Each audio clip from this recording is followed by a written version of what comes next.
Cause we love them. Them a call us pirates. Them a call us illegal broadcasters. Just because we play what the people want. Analyze. So them a call us pirates. Them a call us illegal broadcasters. DTI try stop us, but they can't. One station it gonna run England. Two station it gonna run England. Three station it gonna place a nation. Everybody want me listen to the PlayStation. Advertise a stage show and make you dance all around. They want take the equipment and I put it in a van. If them broke down one, we make 5 more strong.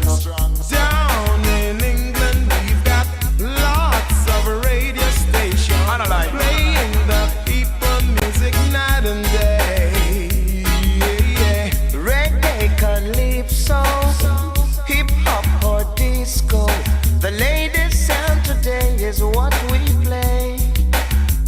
On and on, off and on and off and on. If them turn it on, we are gonna turn it on back. If them turn it on, we are gonna turn it on back. If them broke it down, we are gonna build it on back. If them take where we record, then we get fresh start. Now me love this station and me love them to a max. We release and dump it and all boom shot. DTI a fight, but them can't stop that. Pirates, illegal broadcasters. Just because we play what the people want. Them a call us pirates. Them a call us illegal broadcasters. DTI try stop us, but they can't. Oh no, they can't. You see, one station it gonna run England. Two station it gonna run England. Three station it gonna run the nation. That's why everybody listen to the P station. To advertise a dance and a ram you sessions. If a music you want to get them new brand. Action station me say for everyone. If them broke down one we build 5 more strong. They're passing laws. They're planning legislation. Trying their best to keep the music down. No. DTI, why don't you leave us alone? We only play the music others want. Them a call us pirates. Them a call us illegal broadcasters. Just because we play what the people want. What's good? Analyze. Them a call us pirates. Them a call us illegal broadcasters. DTI tries to Who with us? but they can't. You see, one sound coulda never run England. Two sound coulda never run England. What's good? Three sound coulda never run England. Everybody want to listen to them station. If them broke down one, we build 5 more strong. If them broke down two, we build 10 more strong. Advertise a stage show and make you dance all around. Me say cock for your ears and to the P station. If you want to hear a tune, that is all and on. Who with your boy? Them a call us pirates. Them a call us illegal broadcasters. What's good with everybody? What's happening? Let me start by saying welcome to the Wyatt Live show here on Monday. You know, we normally don't do Mondays, but I figure it's a short week because of the holidays of Thanksgiving. So I want to go ahead and give you what I got on Monday, and we'll take off Thursday, of course. And of course, Friday, I might be here. Football season is over with for the high school level and all that. I'm not really paying attention to it anymore. So I may do something on Friday. I have to see. For those that was looking for the King and I today, just to let you guys know, I'm sorry I didn't put a post out, but Emmanuel Livingston is out of town all week. So we couldn't do King and I today. And I believe his show, I don't think he's doing his show this week at all. So I may come in at 1 o'clock sometime during the week I don't know, man. I don't know. This is heavy. This is heavy. If somebody hit me in our Wyatt Messenger group, y'all send me a lot of content. You really do, but I'm kind of getting tired of the police videos and shit. I'm really getting tired of that. I'm getting tired of the whoa me shit. I really am. I'm sorry. But I just, I'm starting to go in a little, not a different direction, but I'm just a little tired of the same videos we've been popping lately. Let's put up the conversation of us so everybody can sidebar if y'all want to have some conversations. What's good with everybody this Monday, man? How was everybody's weekend? Oh, my weekend was nice. It was good. It was good. It was family oriented. Um, Actually, it was a lot of me time. Family oriented came in on Sunday. But that Friday, that Saturday, it was me. It was me, and I was trying. I can't get on my own nerve. So it was a beautiful time. It's a beautiful time. I don't know why kids don't think they get on our nerves, but they do. Um, they think we get on their nerve, but the parents in here know. Speaking of that, speaking of parents, speaking of kids getting on your nerve, speaking of disrespectful kids and all of that, I want to say something before I get on some topic today. Before everybody get here, some people just starting to lounge, starting to come in now. All right, but I want to let y'all know what happened to me. Emmanuel Livingston came on the show at the very end on what was it, Thursday, and he totally changed up the video. Does it shock me that he did that? Hell no. It does not shock me that Emmanuel Livingston came in and rearranged the whole bass line, the chorus, the hook, and everything of that video we seen of the dad. Now, we're not having a conversation about that today, but I just want to set the record straight. In the caption of the video, it clearly says, this is what they wrote on the video. This dad goes off on his son because of the guns and the stuff that he was posting on IG, being guns and drugs. And yes, out of that video, Emmanuel, you probably could get some shit that his father was saying to his friends.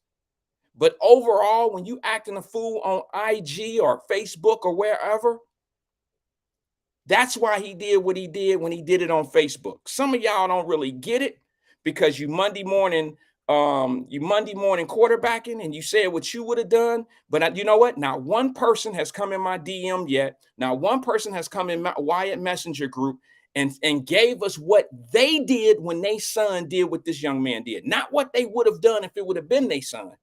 I need a parent who has actually gone through this. Tell me what you did.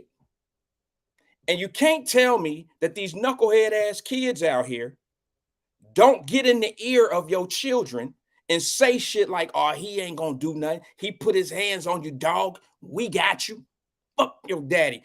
We'll beat his ass all together. You telling me that's not a realistic conversation between some kids out here who parents don't really rock with them like this young man parent rock with him? You trying to tell me that don't sound realistic? Yeah. So even if E-Man's story was your friends, he beat his son up in front of everybody because of his friends, even if that was the case, I still see nothing wrong. Y'all can get mad. A lot of people don't understand it. Don't understand it. But you know what? Them probably the same people that will say, them the same ones that will say, if this young man go out and shoot somebody, or if this young man gets shot himself, the first thing y'all gonna come out y'all mouth after you start blaming the police and shit, once you stop blaming everybody else, you're gonna turn around and you're gonna say, where was that boy's mama? Well, let me tell you where she was. She was videotaping his daddy ripping his ass the way it needed to be done. That young man probably won't be out in them streets. Now, let me say it the way you can understand it. That young man probably won't be out in them streets no more. That's what you got to do. You got to let him be in the streets, or you got to check him away from the streets. You got to know how to do that. If you can't do that, then you're gonna lose him. But yeah, E-Man, I appreciate it. I appreciate you coming in, rearranging the bass line. You totally did a Teddy Riley remix to that whole damn. You did a Puff Daddy remix. You took that whole video and you turned it into a whole different conversation. But that's cool. That's fine. I ain't got nothing but love for you, brother. Let's take an early phone call before we even say what's up to people. I'm willing to do that. Y'all want to hear it? Here it go. What's good, caller? This is Wyatt. Who am I speaking with? It's Tracy. Wyatt. How you doing? Tracy, what's good? How you feeling? Wyatt, I have been sick. You know, my birthday was November 3rd, and that's when I started getting sick. Yeah. And I had whatever respiratory illness that was going around. Your girl has been through it. First of all, I'd like to thank everybody that prayed for my mom. Yes. How's she doing? She's still in the hospital. She had to get rushed into surgery today. I'm just leaving the hospital. So look, Wyatt, I can't talk to you from Kenwood all the way to Forest Park. No, I understand, sis. But, take your time, though. It's just been crazy. She's doing well. They identified the problem. She's going to be there probably 3 or 4 more days. My dad went into the hospital in South Carolina last night. He had diverticulitis. So it's just been a rough couple of weeks, but we're back on the mend, praise God. But I never, because I was sick, got a chance to weigh in on this whole man slapping his child thing. And I know you probably think I'm against you. No, I don't think so. I know you got 2 boys. Would have got hit. He wouldn't have got hit on social media. I do not stand with people to beat their kids' asses on social media. I get it. But my son would have got dealt with, and his friends. I would have turned into their mama too. They all could have got it. They all would have got smoked. But I just think that, and I put it, my comment in the chat was either pretty much you deal with your kid or the cops will. And you can't cry when your cops put their hands on the kid when you didn't try to nip the shit in the bud. That's just my 2 cents. I give you that. So, you know, I'm that old school parent, and if you want to floss for the gram and, you know, fake for fake book, you're going to have some consequences on the other side. Yeah. I'll never forget, I had a nephew, or have a nephew, he's still around, he's in his 30s now.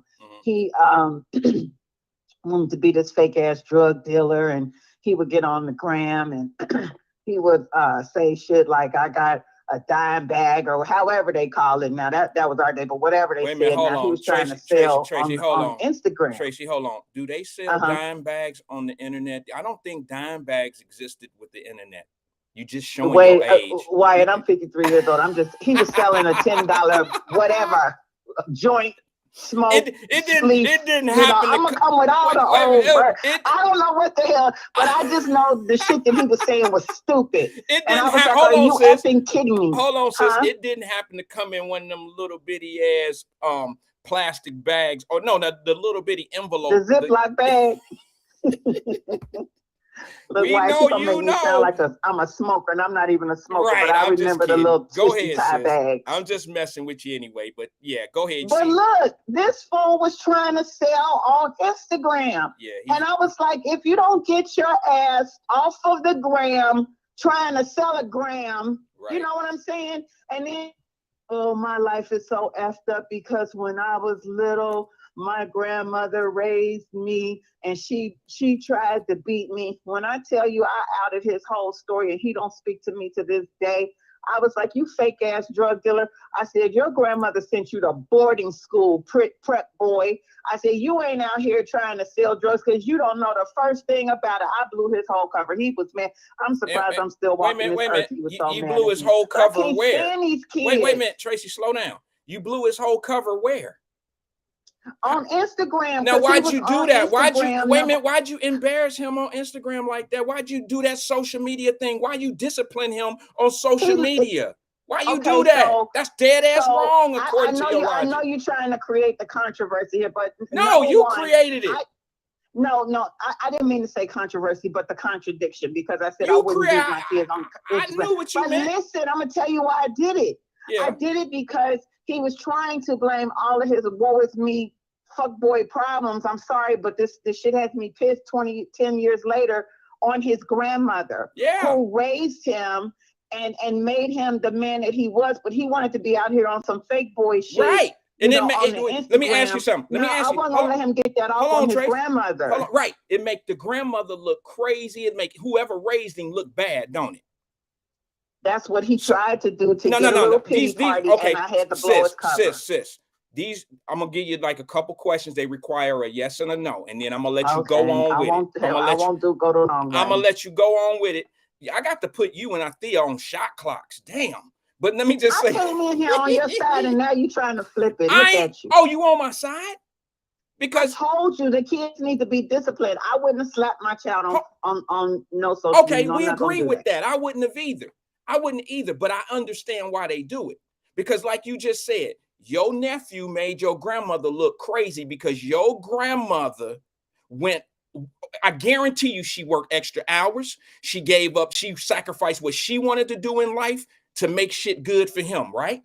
Yes or no? Let me tell you something. Yes or no? He tried to make it sound like yes. Hit he the tried shot to clock. make it sound Somebody like he came from this broke ass hood ass family, but he didn't tell his friends that he went to boarding school, that he went to the military. He didn't tell them that side of the story. They never do. And I'm like, you're not finna make your family look like, you know, we just threw you out here to the wolves and let you hang out here to dry. They never do. That's exactly what I was just trying to tell some people on here. I said, look, why do you think that everybody sitting in jail come from some bum ass, no family having ass background? That's not the truth. Your nephew would have been a perfect example of that. But now let me get my point, and then you can have the flow, whatever.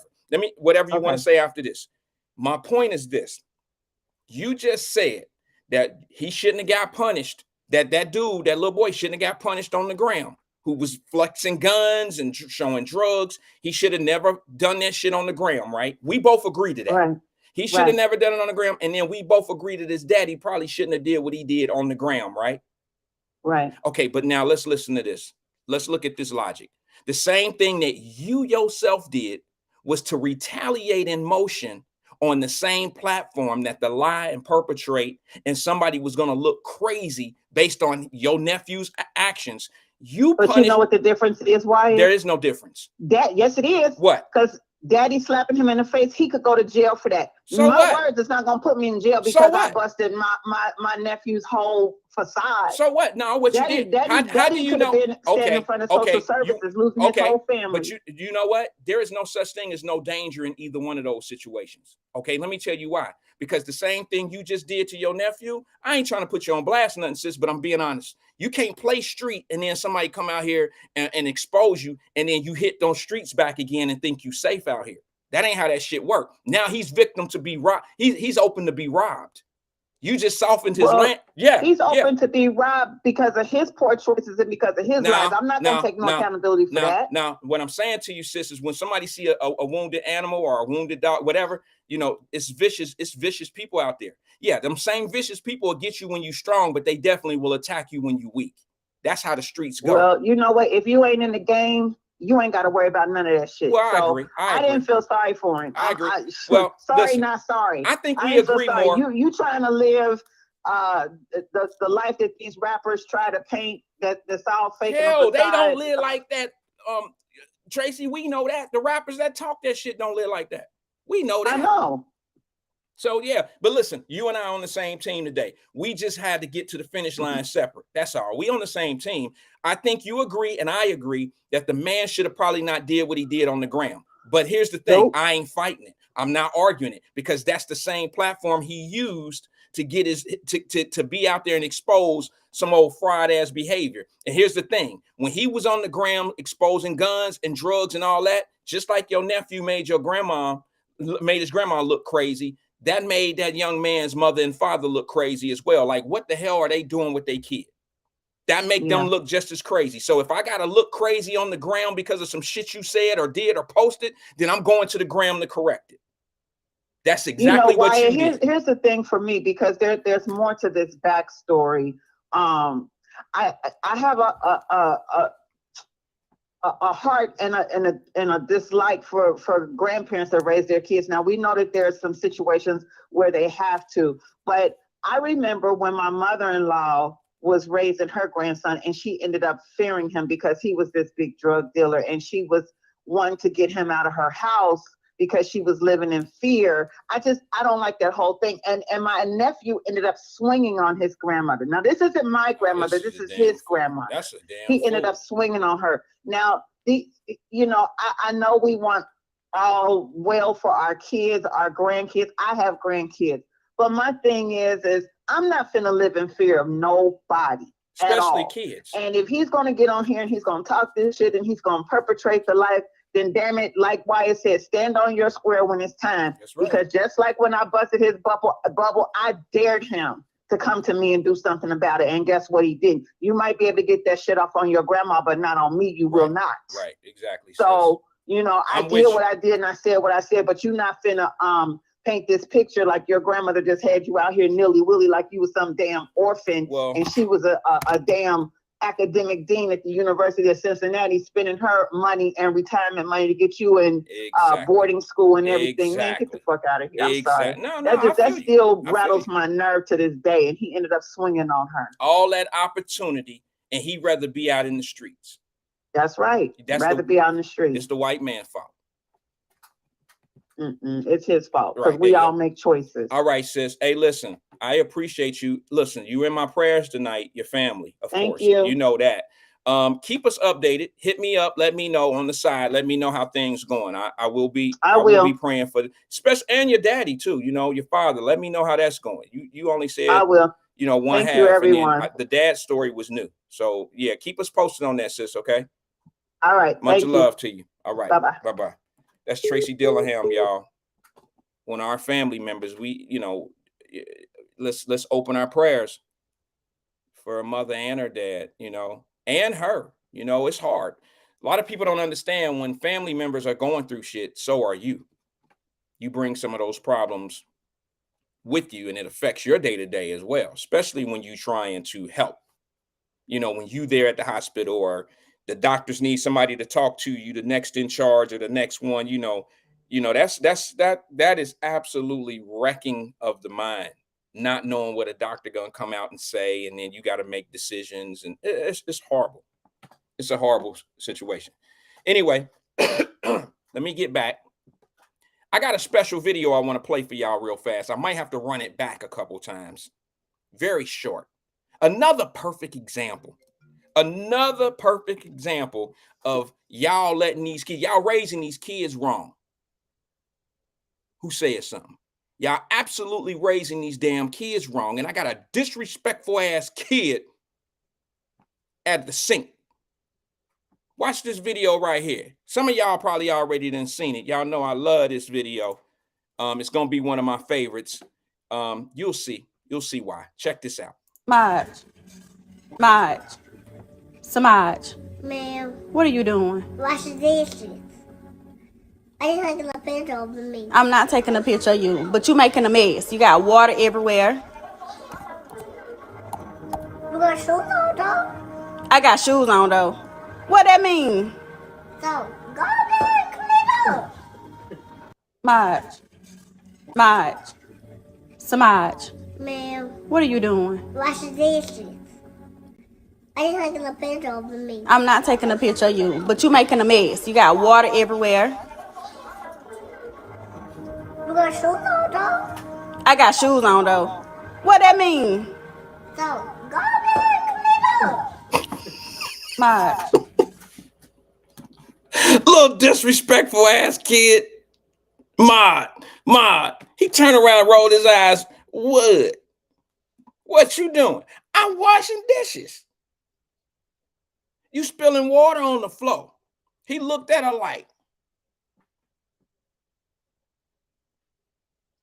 you got on shoes. Go on over there and clean up. Am I the only one that find that shit funny? I didn't mean he was disrespectful. It was just a joke.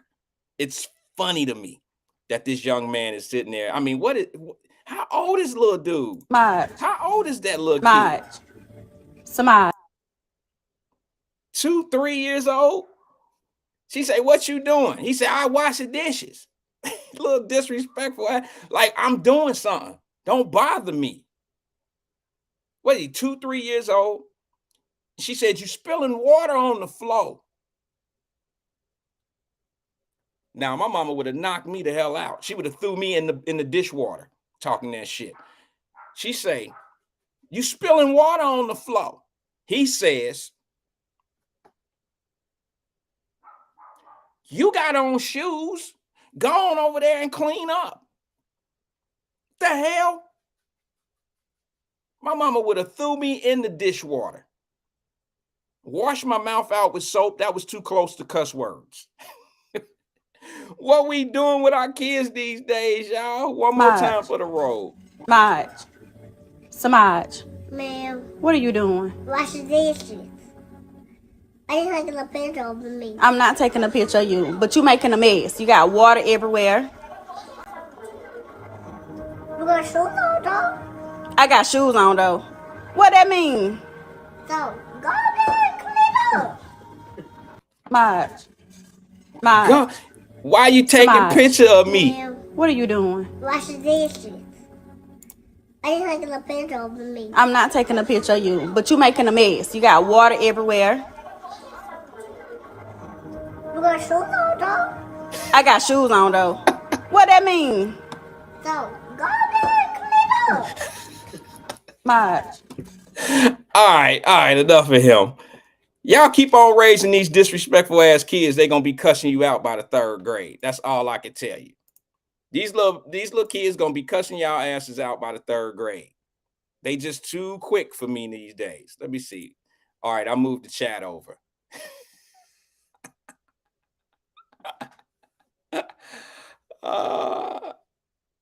Says, how does this guy have 12K subs with no one in chat? Are you talking about me? Not just Jerry. I don't have 12K subs. It look like we got a troll on our hand. Or maybe you're talking about the young man. I don't know, Jerry. Who you referring to? I'm just curious because I don't have 12,000 subs. Let's see here. All right, there's the chat back up there. At least he's saying, man. I'm in the chat. Black Not Democrat. Yeah, he's talking about on YouTube. I don't have 12,000 subs on YouTube. So I can only imagine that we probably gonna have a troll on our hand. But you know how we do with trolls. They're easily blocked. Athea Williams says, here we go. Black Not Democrat is in the building. Oh, you know what? I think I missed a call. Hold on one second. Let me take another call real fast. My apologies. Good evening, caller. Good evening, caller. This is Wyatt. How may I help you? Who am I speaking with? Are you there, caller? Yes, Wyatt. Oh, yes. Okay. I was about to hang up, brother. What's going on, man? I was about to hang up, brother. What's going on, man? What's happening with you, bro? I'm sorry about that. Somebody just said I got 12,000 subs. He can't read, Wyatt. That's okay. That's what haters do. Haters have cataracts. They can't see shit straight. No, let him roam. Let him roam. Let him roam. Let him roam. He thought he was looking at 12K, but you got 1,200. I understand. So it's all good. You still coming up, bro. Because I remember when you wasn't even close to that. I was begging. I was Keith sweating over here trying to get people to go over to the YouTube. Baby, please. What's good with you though? Hey, Wyatt. That little boy was something else. And the boy had manners, Wyatt, because whoever the lady was that called him, he turned around and said, ma'am. So I got to give the little boy a shout out. Very, very intelligent, articulate at that young age. Yeah. The boy is smart. He going to be a handful for his mom and dad. Yeah. But Wyatt, before I get started, shout out to Tracy, another great call. Hope everybody and her family get well. Yeah. But Wyatt, I called you because the Twitter takeover is in full effect. Twitter? Yeah. And on Friday, Elon had a poll, a Twitter poll, and it was 52 to 48 to bring President Trump back. So he's back. And I posted screenshot of his page, right? And I think he had like 36 million. Mm-hmm. 2 days today now, Wyatt, he's got damn near 90 million. And he ain't put out one tweet. 90 million and what he got? 90 million what? I think he's up to 87 or 88 million in just these 3 days that he's been back on. And I checked, he hasn't posted any tweets yet. Oh, okay. And guess who else is back? Who that? The world famous black anti-Semite. Let me take a stab at that one. Hold on.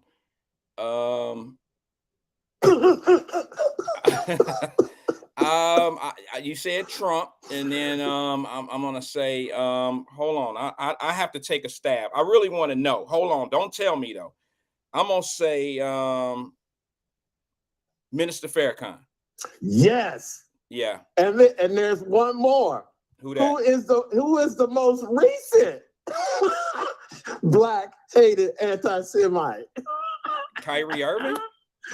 No, Ye is back. Kanye. Kanye was my next. He was my next. Yes, formerly known as Kanye West, the artist Kanye West. And I saw his post today. Wyatt. What did he say? All it said was shalom. I'm like, that makes sense. I mean, it makes sense. But see, Wyatt, somebody said that why is the mainstream media losing their mind? Why are these Democrat pundits losing their mind trying to tell this man, one of the richest men in the world, that sent people to freaking space and invented electric car? They try to tell him how to run a business. But again, it's just kind of ironic that all these people are coming back. And Twitter was never as big as Facebook or Instagram or TikTok. Okay. But now, Elon Musk, I see what he's doing, Wyatt. I exactly see what he's doing. And I think it may work. But the last thing before I go. Okay. You know how hard Black Democrats and these young Black people were talking about reparations over these past almost 2.5 years? Yeah, I do. Well, I hate to break it to them because I know some of them are in your audience. Anthony Prosser. Okay. Joe Biden just agreed, Wyatt. I already know where you're going with it. Don't do it, bro. Don't hurt him. I'll let you do it. No. I want you to do it. I just want you to listen. I just want you to take your time when you let everybody know what their president has agreed to. I just want you to take your time because I know what it is. But you know what it is. I know exactly what he's agreed to. You talk in the reparations form. I know exactly what it is, and I know how much. And if that don't let people know, go ahead, drop it. Go ahead, bro. Go ahead. Wyatt, they didn't even have a study. Didn't even ask nobody, bro.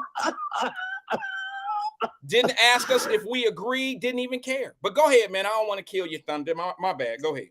Well, I mean, you know what?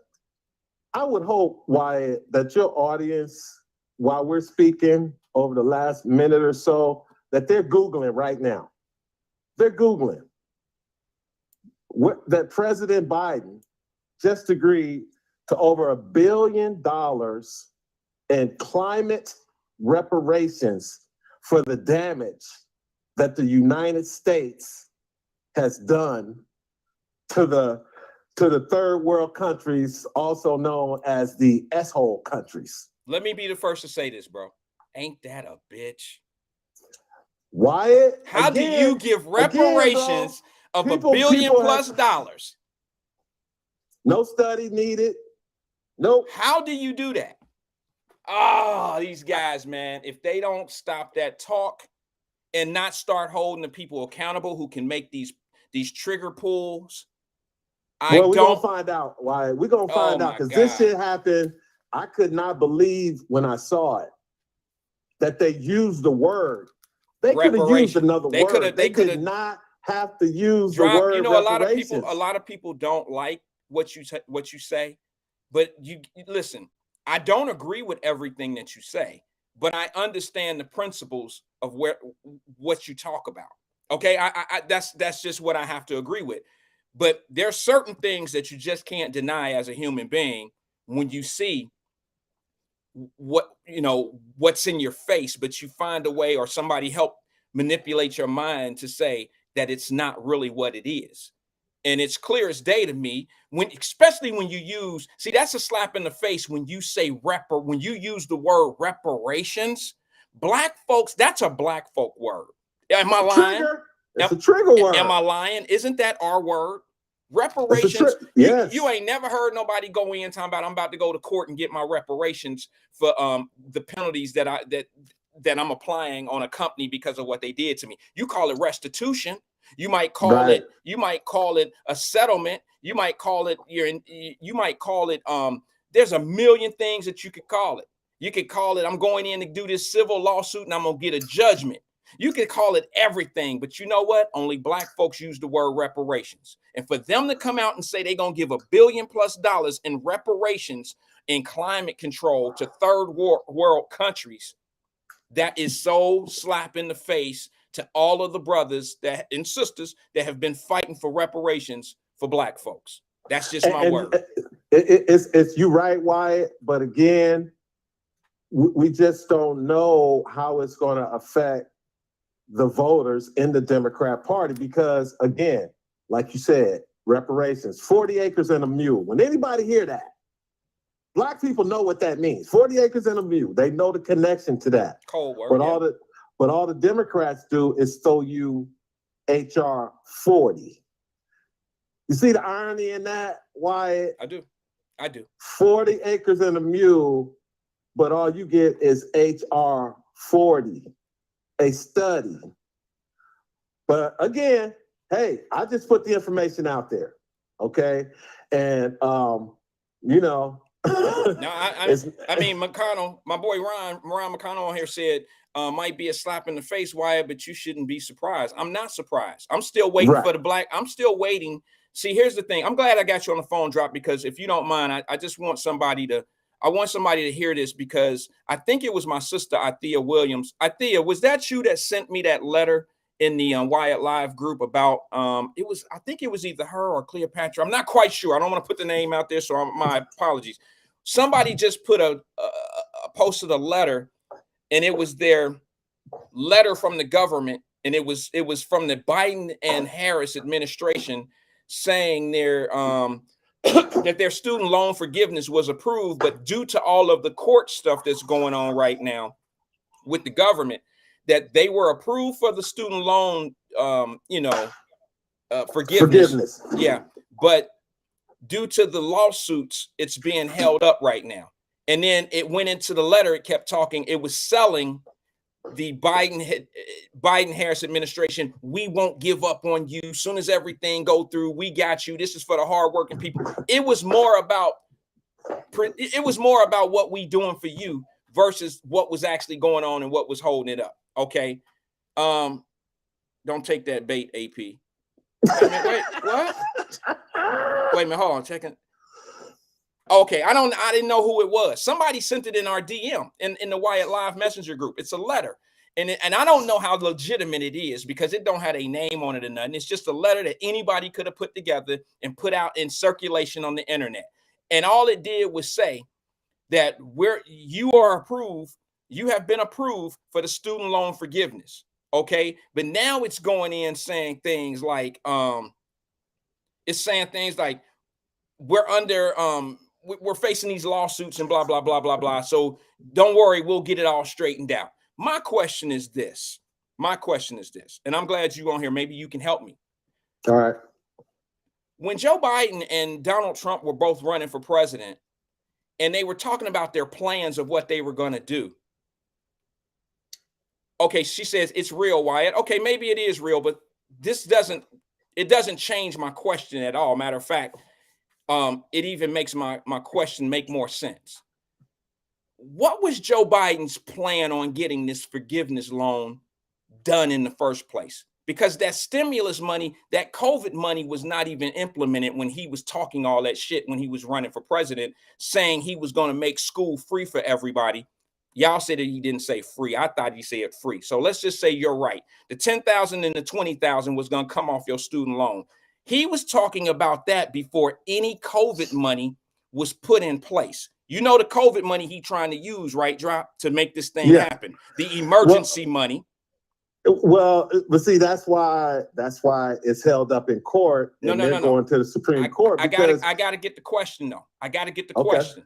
The question is, when he was running and said he was going to do this, what was the original plan of making it happen? Because the COVID money was not there. He struck gold by the education department, that guy who ran the education department. Once he got in office, months later, they start talking about, well, what we can do is use some of this COVID money and try to get it done. He wasn't thinking about the COVID money when he was making the promise of making this happen. So my question to everyone is, what was the plan of making that student loan agreement money, the forgiveness money?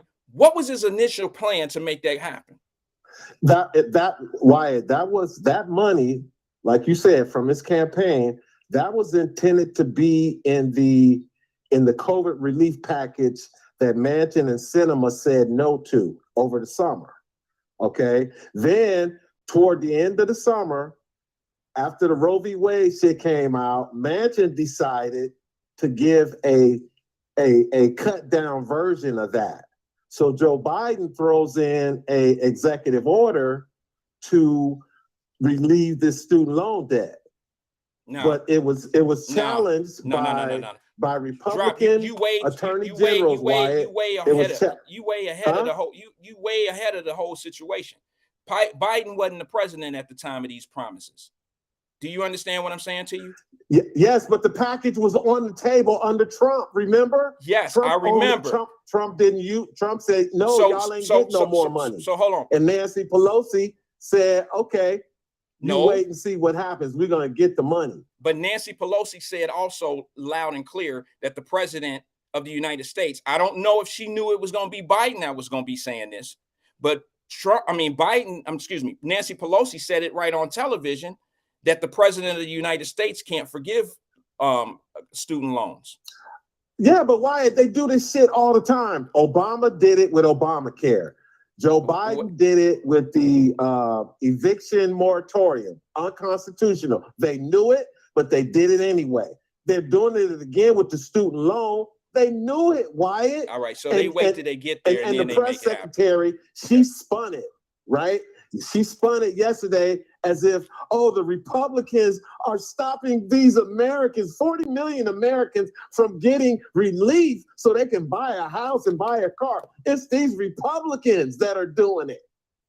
See, that's how they do it, Wyatt. And that's why you got to keep having people like me, other people, to put the shit out there in a different way so people can see the bullshit that they play with the American people, because most people just live in their life, Wyatt. Well, let me ask you this last question. Like I do. I know you study it, you show you swim in it. You swim in it every day. I know it's a pastime for me. It's like NFL. So now let me ask you this last question real fast, as long as it come back to me. You spoke on that. Here's the other question. When Biden was running, we had black folks asking both him and Trump, what's your black agenda? Okay. Right. Trump's was the platinum plan, if I'm remembering correctly, which I never seen really a platinum plan from him when he was in office for those 4 years. But let's go back to what Joe Biden said his plan was. It was called the Lift Every Voice. I had a problem with the name of it, by the way. For some black folks to know why I got a problem with that. It was called the Lift Every Voice plan. And I haven't seen any action on that either. Where's the Lift Every Voice plan? What capsule or what island is that trapped under? What rock? What plan? what Republican is stopping his Lift Every Voice plan? What person or do we not even care about it anymore? Who's stopping that right now? Wyatt, I'm telling you, they did not expect Manchin and Sinema to stop that $10 trillion package that had all that stuff included. John Lewis, criminal justice reform, to change all the laws across the country with mail-in ballots, same-day registration, all this shit. All that shit was supposed to be in that big package, and Joe Manchin and Kristen Sinema shut it down until toward the end of the summer, when Joe Manchin out of nowhere said, "Oh, we got a deal," and they lied to him. All right. Because again, Wyatt, like I said, that original $10 trillion package, Trump and Republicans said no way. Then they lost the election. They got the majority. They thought all their shit was just gonna zoom through. Now, before I go, the law that they wanted to pass for voting across America that they weren't able to pass is happening right now in California. It's the same law, Wyatt. They still have 5 races undecided to decide the total majority in the House that the Republicans are going to have. That's a shame. That's taking way too long. All right, Drop. Well, you know I'm not big on politics. I'll leave that to you and the guys that want to argue about it and all that. But hey, I do get mine in. But here's the question, and I would like to give everybody a homework assignment that really care. Start paying attention to things like look up what the American government is doing in reparations right now. It don't involve Black people. They used our word of reparations, just to let you guys know. Reparations is going to another country, and we're paying for it. Taxpayers are paying for it, and it has something to do with this climate change is real, but the money around it and the excuse to spend the money is called climate change. And there's a lot of kickback and a whole lot of other shit going on in that. But pay attention to these reparations. I don't know. What's that one brother's name? Tariq Nasheed, is that his name? Yeah. Somebody better check on that, brother. Foundational Black Americans. Somebody FBA. better go check on him and make sure he ain't flipped over and died yet, because when he hear about this damn reparations, because you know he fight. All due respect to the brother, I'm down with anybody that's fighting for anybody that's trying to get something, okay? And all I'm saying to you is he uses that word at least 20 times on his show every day. Oh, so I already know that when you look at, you know, he's probably flipping over right now. Somebody better check on that brother. Somebody call him up and tell him why it said, or is he okay? And I don't mean that, you know, in a nasty way, because I like him, but I just want people to understand you better pay attention to what actually happens versus what's promised. And we just need to start looking at those things. That's all I can say. I don't want to get political. I don't want to get into that, but I'm just telling you that go ahead, Drop. It's yours, man. I'm moving on, but go ahead. Well, it's mine. And all I got to say is Drop Squad 52. Drop his science to anyone who wants to catch it. Peace out, Wyatt. All right, brother. Appreciate you. Feel free to call in if you disagree. Area code 513-310-0546. It's on the screen. It's on the screen. So I'm going to change the mood a little bit. I found a throwback video of myself.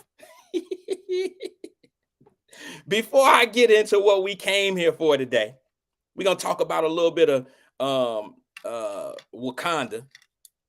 Athea, my sister, when exactly is your birthday? See, this is what I got a problem with y'all Black folks. Us. Let me tell you what y'all do. Why do we celebrate our birthday for the whole month? That means nobody actually knows. I guarantee. When is your birthday, girl? It's my birthday month, y'all. Hey, your whole month ain't your birthday. The whole week is not your birthday. Your birthday is a whole day. It's Donnie's birthday. When is his birthday? See, y'all be faking and fleecing and shit about birthday dates. When is his day? Not his month. Is it his birthday today? Please put it on the screen so I can have everybody wish my brother from down the way happy birthday. But damn, y'all be pump faking these birthdays. Oh, it's on Thanksgiving. See?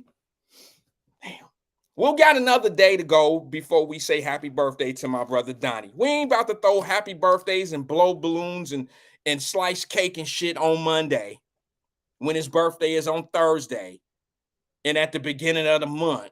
All that old shit. Why do y'all celebrate y'all birthday all month? It's my birthday month, y'all. Don't y'all check Facebook and see this shit?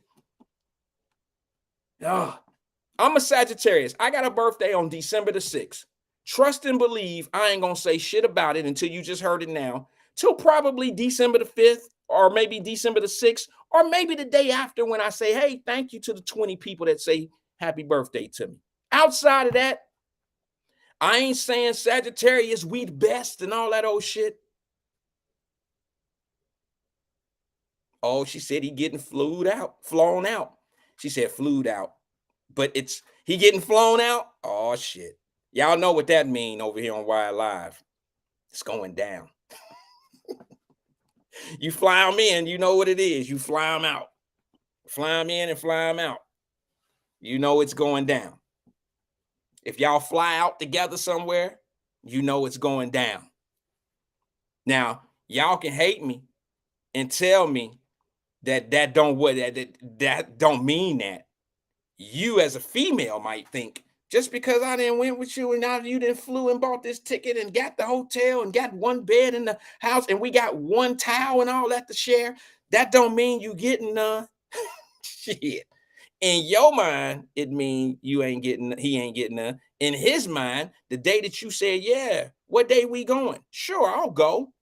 In his mind, he already thinking about how he gonna do and what he gonna do to it. I'm just saying, you still got a you still got a shop full of women over there, Athea? Y'all still turned up over at the shop right now? They got a beauty salon. You know, they sometimes watch the show over at the beauty salon and cuss and fuss and shit. Some of them sip on wine and shit. They need a fix of who to holler at, and I'm that fix. I'm that guy they yell at. That's crazy. Linda Reed, what's good? She says, I celebrate the whole month of April because we can, Wyatt. Don't hate. And I'm not hating. It's just ridiculous. It's just ridiculous to celebrate your birthday the whole month. Some of y'all get, and especially if you, listen, the worst ones are the ones who have the birthday at the end of the month. Yeah. The end of the month. Because don't nobody talk about their birthday after the fact. Not too many. Even the ones that are extreme with it. You know, like my birthday, December the 6th. If I want to talk up my birthday, 1 through 6, the 1st of December through the 6th is probably as much as it's ever been in my life. Yeah, I'm a week away from my birthday. It's coming up. My birthday tomorrow. Hey, yeah, today is my birthday. That's probably all you're going to get. But somebody who birthday December the 28th, they talk shit all month. Every weekend they go somewhere, it's their birthday weekend. That's too much. You're doing too much. And I'm losing some people right now because I'm talking to their ass and they ain't feeling this. But that's okay. You're doing too much. Stop it. All right, so listen, I'm going to move on. I got a thing I want to talk about real fast. And it's in regard of the new Wakanda Forever. Y'all seen my post on it, right? So y'all can tag people now that didn't want to hear me talk at the beginning and say, hey, he talking about what we really want to hear now. Drop is off the phone. Y'all can come back now. Hey, I'll be reading the comments. I didn't make that up, Drop. I didn't make it up. Somebody was like, damn, it's a bathroom break. Drop on the line. I'll be back. Oh, I just got a call. I'll come back here in a minute. I'll be reading that shit. I'll be reading it. I can see it on the screen. Not to mention the text messages I get while he on the phone.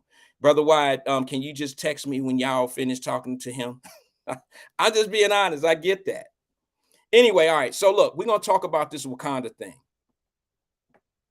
I got a video that I put on my page of a young lady, and I need to know how y'all feel about this.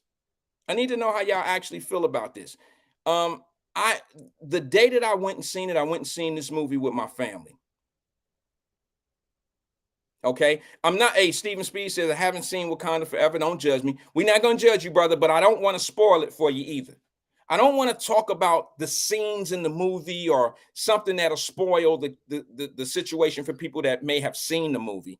I don't want to do that. But what I do want to talk about are some of the impressions that we got from the movie. I'll be honest. I think I was one of the first ones to come on, you know, whatever show you listen to or wherever you go with your talk on here or whatever. Let me see if I got the video. Yeah, there it is. Before I move on, I'm one of the first ones that came on and said, man, I love the movie. I had a few issues with some of the things and I brought it up. I think I brought it up to E-Man on King and I was like, I'm noticing a whole lot of Latinos in it. I said, I always like to get movie soundtracks. I play the soundtrack. They got one Rihanna song on it. That's it. And Rihanna is the headline. That's actually what sold the soundtrack. You know what I mean? Everybody was like, Rihanna doing the soundtrack is going to be dope. And all of the songs are pretty much in Spanish.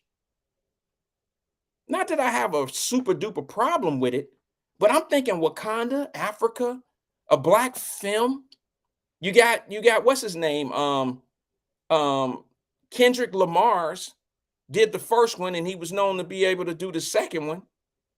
Now, my question is, why didn't we have some up and coming artists, black artists on here, or some artists that we already known that could get some credits on this? I'm just curious.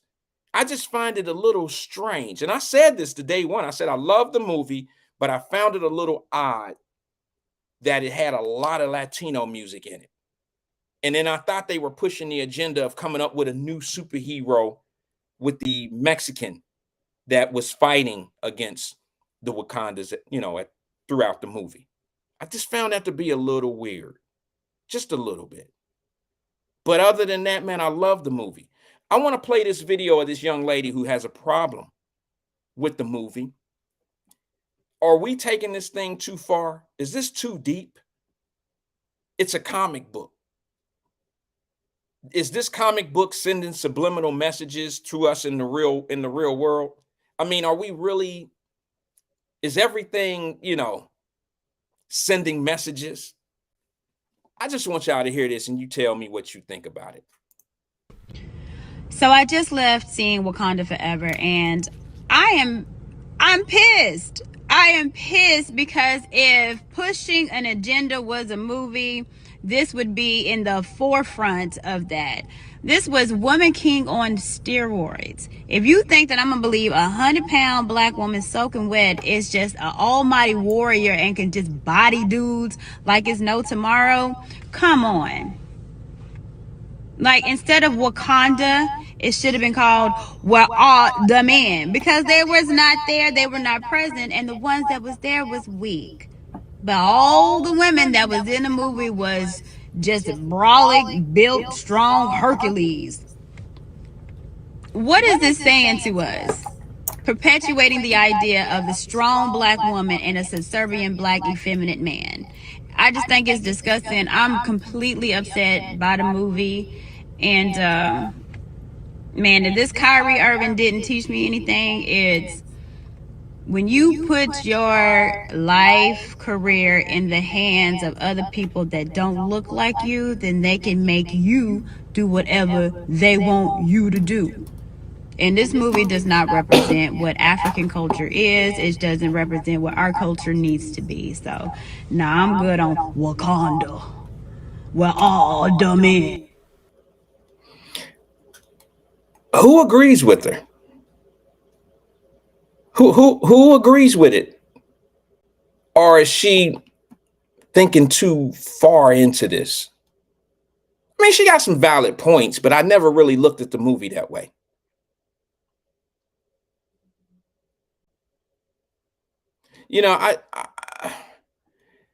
She's right. There are no men heroes in this. Wasn't too many men heroes in Wonder Woman either, but it's Wonder Woman. We lost Chadwick Boseman as the main character, but that don't mean that that don't mean that the spinoff had to be the little sister become the new Black Panther. It probably could have been written a little bit different to show strength in a man. She's right about that. That probably could have been done. If I'm a little boy right now, how do you think little boys might be feeling that the new Black Panther is a little girl? Is that a concern to anyone? I mean, does it matter? Maybe some people don't see the lady or the woman being the hero as a big deal as some people do. I mean, I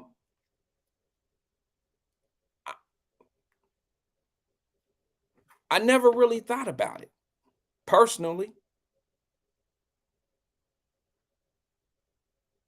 I never really thought about it because, to be honest with you, I go back and look at all of the shows today.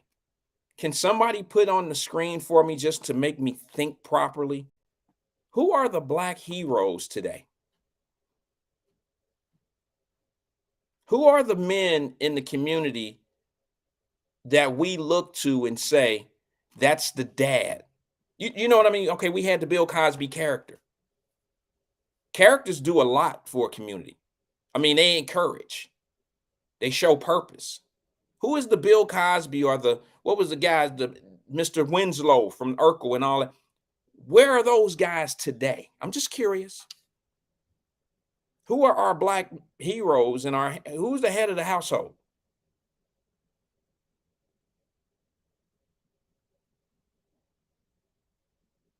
Who's the head of the household? And here's the thing. We already know that majority of women run the household. We already know that. That's a proven fact. So do you think that this movie enforces that? And once again, it puts us brothers in a position where it's like we're vulnerable, like we have no leader, like we're not leaders. Think about it. Wakanda has a female army. Am I mistaken? Aren't all of the warriors that was kicking everybody's ass in this movie female warriors and kicking everybody's ass, and they even beat up people with guns? They protected the whole Wakanda. It was females. I never really thought about it, but then when somebody brings it up a certain way, it makes me think of what is our representation right now as Black men. That's all I want to know. Who is our representation on the big screen? Because just a year ago, it was Ghost. Y'all was going crazy for Ghost. What was Ghost? He was a family man who sold drugs, who ran an illegal organization, who had a wife and a woman on the side.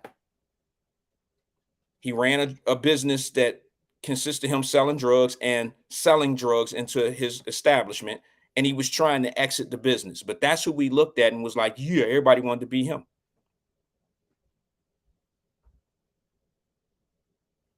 Y'all can say whatever you want to say, but I'm not even like shaming or downing the Wakanda movie. I'm not going to step off my circle and say anything's changed for me about dislike or not. I didn't like the movie. It's not that at all. I liked the movie. I was never a big comic book reader. So Wakanda and Black Panther and all that shit is just as new to me as it is to somebody, my daughter's generation. She's never read a comic book of the Black Panther, neither have I. So any spinoff or anything like that coming, it's all going to be brand new to me. Wakanda, all that shit is brand new to me. But my question to you is it somewhat showing when they wrote it, did they write that in the same rhythm of what we see on regular TV even to this day and on the big screen? Where are the strong men? It don't have to be Wakanda. Let me see if I can see some of these comments. Hey, somebody call in. Let me get your opinion. 513-310-0546. Angela says, are we doing Wakanda spoilers? I'll call if so. Feel free to do so. Yeah, no Rock. I know Rock. Charles, what's his name? Charles, well, I don't remember his name, but it was Charles something. Mama Deb is in the building. Good evening, Mama Deb. She says the spinoff will be her son. Maybe. Hopefully. We don't want to spoil it, but maybe so.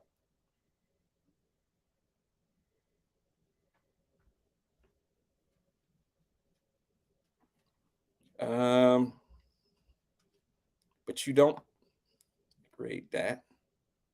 True. My grandmother raised me, and she was a very strong woman. She ruled everything. It's not uncommon to see this. Like, it only makes sense in today's world. I mean, that's how I feel. That's why I didn't leave the movie theater like, where are the men? I didn't leave the theater thinking that way, because think about it. When you're involved in a lot of dysfunction, it becomes, you don't even recognize dysfunction when you're kind of like born into it. Oh, some people about to be mad at me because I called the non-traditional family dysfunction. You know, the non-traditional family is a mother and a husband raising a family. That's the traditional way. But the non-traditional way is a mother raising kids all by herself, or a daddy raising kids all by himself. That's not traditional. So, I mean, when you look at a movie and you raise like I was raised, I don't see anything. I just didn't see what they seen. I mean, you know what I mean? But when you really think about it, how would I? I was raised in dysfunction. I was raised understanding that women had to be everything for the family, so I never really looked for a man. Who understand that? Who understand that? And do you see the damaging results of that? Do you see why men don't think they have to have a woman? They don't have to have a wife? I mean, that plays a big part in it to me. Well, my mama didn't. This is once again, man being raised by a woman and she doing everything. That man grows up thinking women can do everything. So I don't need no woman because she got it. I know she got 2 or 3 of my kids. There's ways that she can make that shit happen. My mama did it. I must be losing it right now. Because it makes total sense why men are not with women. Why they feel like they don't have to be married to a woman. It ain't because every woman get on his nerve. He just don't know how to be with a woman. He didn't have a man to teach him. He don't know how to overcome your ways. Men and women are different. You got to have somebody in your life that teaches you those differences in your mama and how to deal with them, because we don't as men. The traditional unconditional love that your mother has, when she get in her molds of what a woman does, the man, your son, you don't treat him like he's your man. You don't treat him like he's a husband. You treat him like he's your baby, and you overlook all the shit that you would normally do to somebody else, like that man. You don't treat him like that. So that son you raising don't see that side of a woman. The only thing a son sees from his mother is a strong woman, and she can deal with it. She got it. And what do? What does that do for a man? It makes a man feel like women are strong enough to be able to do it all on their own. She don't need me. Fellas who sitting with their woman right now, mate, this might be one of them days that you might want to just be like, damn, he might be right. To yourself, or you might even be able to tell her. But I'm just being honest. I think this is why men, it's not because, I mean, who don't get on whose nerve? Everybody get on everybody's nerve. Women, y'all get on our nerve. Men, we get on their nerve. We get on them women's nerve. Damn, we get on their nerves. And that's why a lot of women, and I hate to say this, fellas, I got to be honest, and a lot of ladies might agree. Some might disagree. A lot of women feel like when they get a man, if he ain't all the way a man yet, for some odd damn reason, they feel like they raising 2 kids, her son and your ass. A lot of women feel that way. And a lot of men are okay with that. They can't tell the difference between the female mama and the female girlfriend. They can't tell the difference. So whatever you sending her through, it's okay because she's dealing with it. She's dealing with it like a strong woman that your mama was.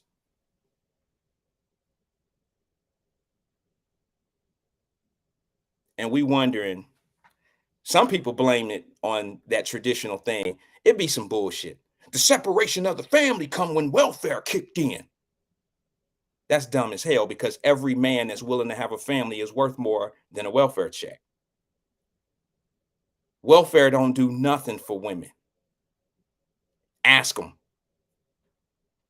What the fuck? How the fuck you gonna blame welfare on a man not being in the house? Oh, I know. See, and then when you move into the metropolitan housings and shit, you can't have no man live with you. Yes, you can. Who said you can't have a man live with you in metropolitan housing? Raise your hand if you think that a woman can't have a man put on her lease. Raise your hand if you think that. Put your hands high in the sky.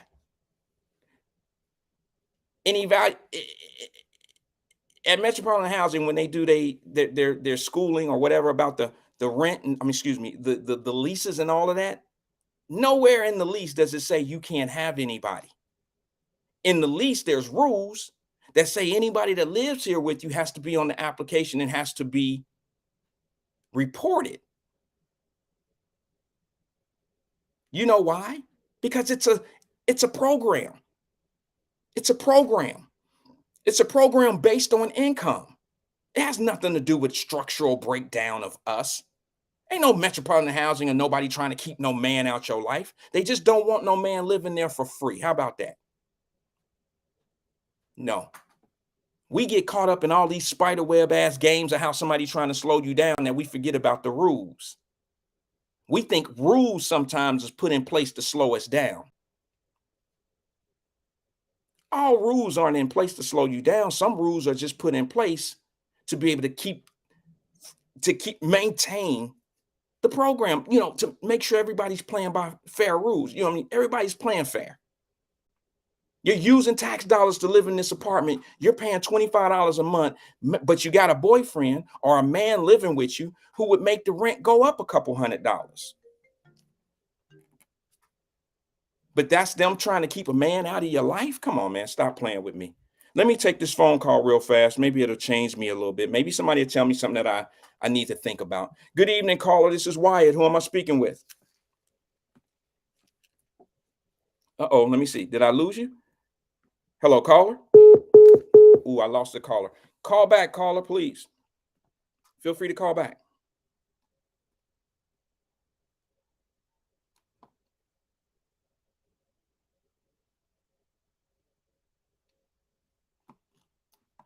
I'm reading a few of the comments. But tell me, if I'm off point, just let me know I'm off point. But stop trying to blame somebody and conditions and all that old shit because of where we are with it. I ain't trying to be funny. But if you ain't never had a father in your house and he raised you to be a man or how to deal with a woman, her sensitive spots, her sensitive points of what she's dealing with, and you have a conversation with one, how you gonna get married?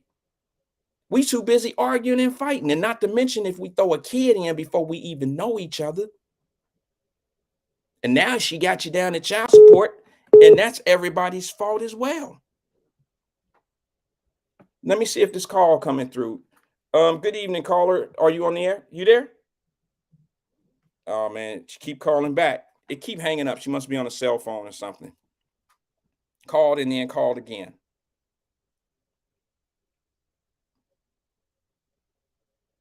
Whose fault is that? Who's still blaming? Let me see if I can get her in. Hold on one second. Caller, are you there? Hello, caller.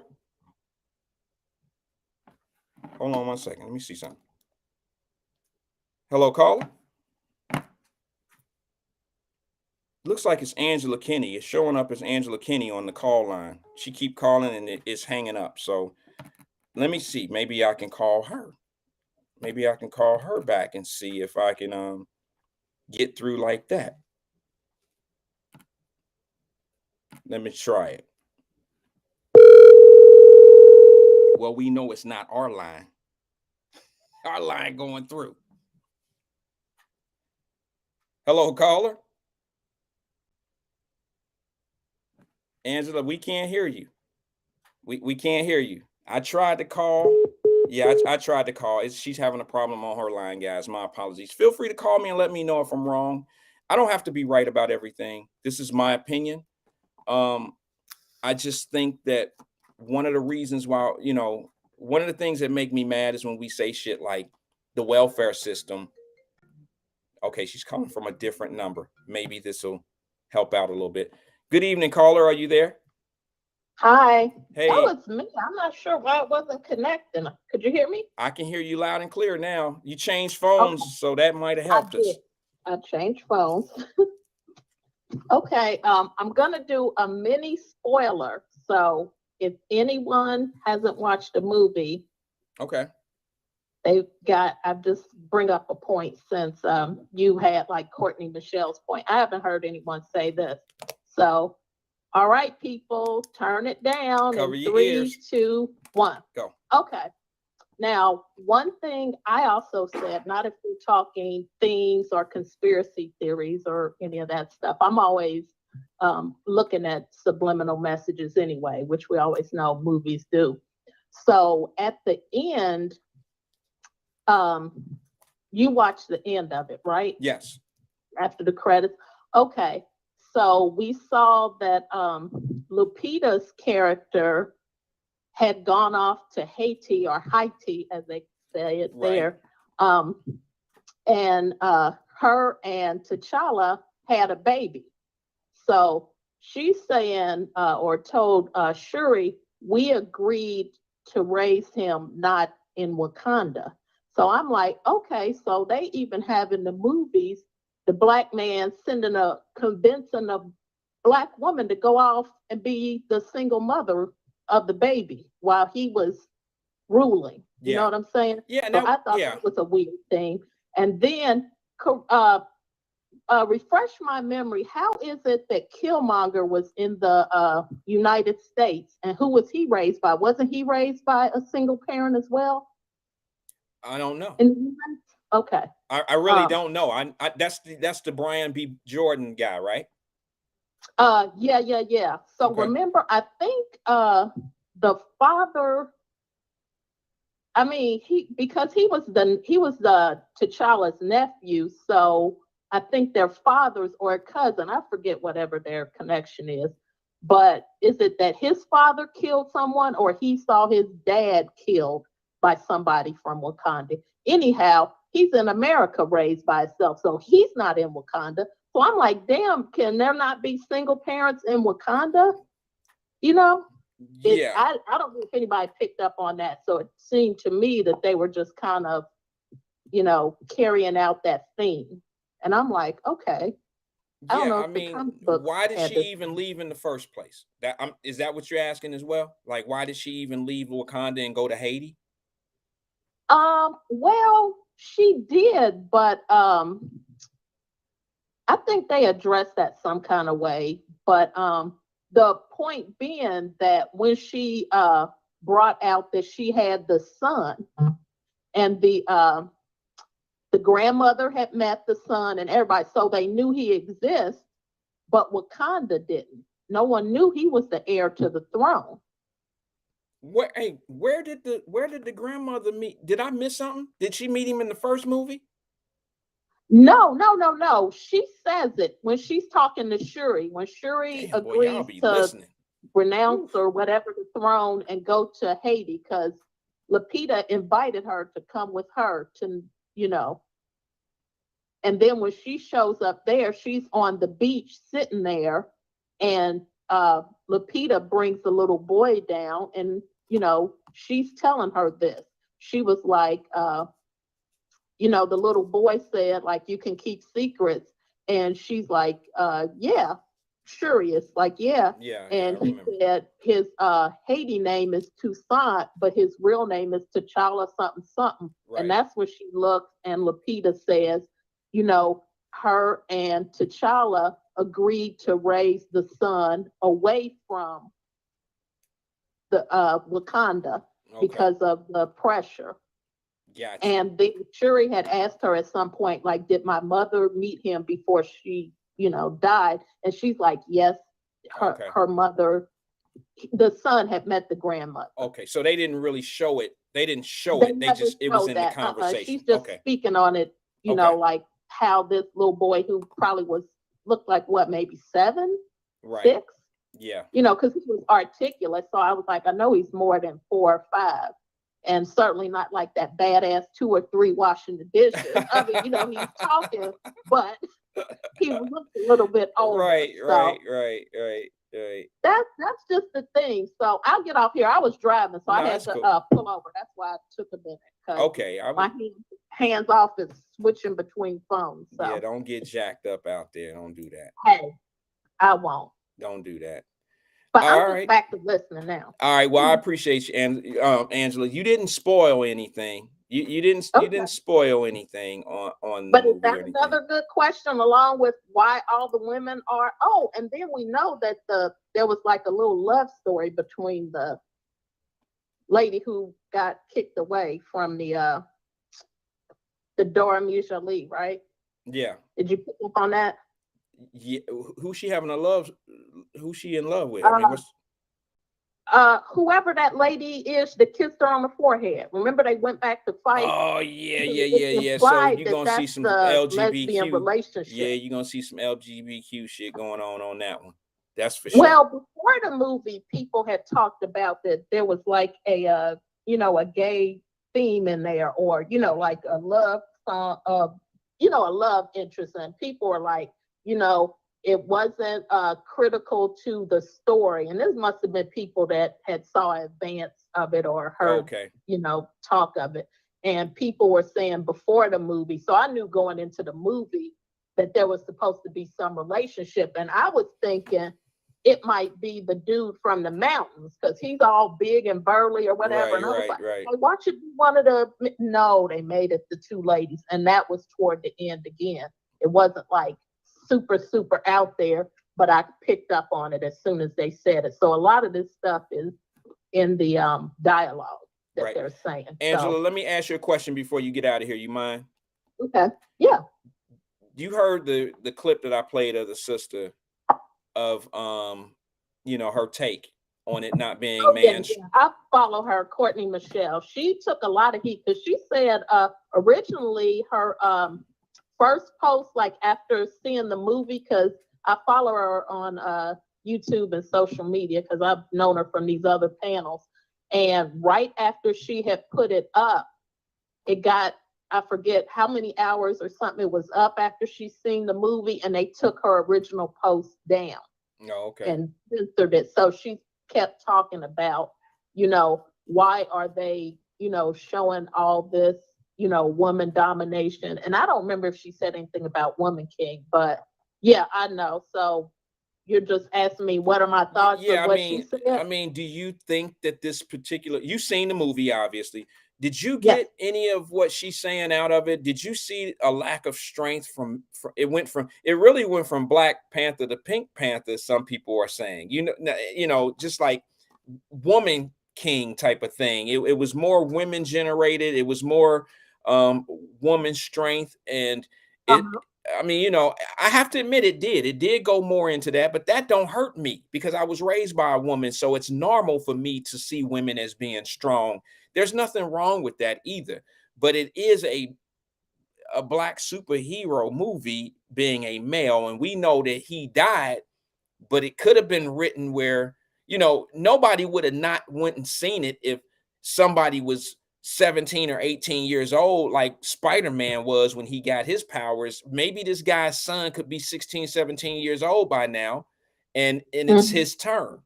But they gave it to the sister, and and I'm not saying that it was written bad. I'm just saying to maintain it as a Black superhero man movie, they could have advanced the time frame, a little faster and got somebody else in there that was going to be that for the rest of the career of the Black Panther. I don't know. I just, like I said, me being raised the way I was raised, and a lot of Black men who were raised by a mother, We don't see nothing wrong with this shit. I don't see anything wrong with it. But I do see that it's fitting in the same capsule of how men are being portrayed out here. And that is, we don't have strong men. Head north on Irwin Place toward Eden Avenue. Oh shit, you got me on Siri. You got me on. You got me. The other phone has GPS. On GPS. I see her point. I mean, I don't know if it hurt me or not, but to me, the imaging of it is, you know, I mean, nobody could have known that T'Challa and Chadwick Boseman would die. But I think, who is it who actually wrote this? You know, the spin of the story? Because I know Ryan Coogler directed it, so I can see his hand in some of it. But was he given some type of license with modifying the story? Because I'm pretty sure they had woman centric, which, you know, as a woman, it's not bad, but it did take advantage of the fact that, oh, the black man's gone, and then the additional things I told you about, the single kid and the mothers or the mom off raising the kid on her own and all that. Raised away from Wakanda. Like, okay, you know, the old fashioned when they send you down south to have a baby and blah, blah, blah. Right. So, I picked up on that. So all those things, then given the gay twist in there between the women, you know, because I think as part of it, just like that Woman King movie, people or the women that fought in those things, they weren't allowed to have kids and they weren't, you know, supposed to be married and all that type of stuff is how I've heard it, or what the allege is of that. So right, I got you. I think altogether it mixes into like interesting, you know, stereotypes for me. Okay, so you've seen some of that too. Maryland Place toward Eden Avenue. There it is talking again. That's sorry. Okay. You've seen some of that as well. It didn't make me not like the movie. It just kind of was written in today's world, to be honest with you. It's written in today's world. It's showing independent black women being the army and kicking everybody's ass. It shows how strong black women are. A lot of people don't have a problem with that. But if you're a man, for some of us, it looks normal. For others, it looks like, well, where is our representation? I mean, why does it look normal? It's normal because it was made normal. You know what I'm saying? Exactly. By the system that we really didn't want it to be our norm, but just because we adapted to it shouldn't mean praise it and continue it. Well, that's what Angela, that's exactly what I said. It's a form of accepting unconditional dysfunction, which means we are adapting a dysfunction that has been normal in our life for so long that sometimes you can't see it. I mean, you can't see how dysfunctional certain things are when you're in the middle of it, when you're doing it and you're part of it. Even when you think like, oh man, things could be better if it was a certain way, that way may not even seem normal to you. So you don't really see it as being a problem. You understand what I'm saying? So yeah, I mean, yeah. And as long as Hollywood and everybody else continue rap music, anybody, as long as they keep writing scenes and making certain ways of living that has been conditional for us and acceptable for us, make it seem normal, then we'll never see the true wrong in it. Do you see what I'm saying? And I'm, look, bro, I can't, I'm a product of it. I ain't sitting here trying to judge nobody or why you ain't got no man, why you ain't got no woman. I ain't trying to do that. I get it, but to me, to actually have people in a royal family not accepting children was really crazy to me. Okay. I didn't like they normally don't. Bloodline don't do that in royalty. And you know that for sure. Whenever there's royalty, they want their bloodline to stay, they really want it to stay pure. But they could marry. You know what I'm saying? By the time she got pregnant or whatever, they could have done whatever. You know, it is their kingdom. Yeah, I mean, they write the rules. That's true. He didn't deny that was his child. Okay. It was like the excuse that she gave was that he said, or they said, they agreed that they wanted to raise the kid without pressure.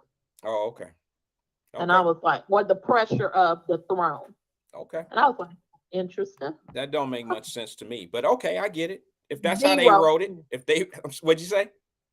It makes zero sense. And then to go to Haiti, which is, one of the not crazy places, but you know what I'm saying, the history of Haiti. It's one of the poorest nations. One of the poorest nations, especially for us. Very poor. Can't get help from nobody. Old people, money that they still paying on. You know what I'm saying? I do. Anytime you do some infrastructure, they suck it right back out. So I just thought, all that stuff. Where of all the places you could have put this child to be raised? Yeah, I mean, there's some things in it that make you say, Yeah, I think some of that stuff is a conversation starter, but some of it is just like, dang, they could have chose a better place. So I think Ryan Coogler had something to do with it. Unless I'll research and see who might have done the screenplay, because that's easy to find. All right, because they would have just adapted the original screenplay, and then we never know what it was supposed to be if Chadwick was still alive, Right. So. All right, sis. Well, listen, I got another video on a play. It's another opinion from a man that some people know, Jason Whitlock, and I want to see how people feel about his take on it. All right. Okay. All right. Appreciate you calling in. Driving and listening. All right. Appreciate you calling in. That's Angela Kinney, y'all. Sister, another family member here. Jason Whitlock. He has a podcast. He was formerly with ESPN and a couple other networks. And he gave a take on this. I don't know if I agree with everything, but I want y'all to listen to his take on this particular movie.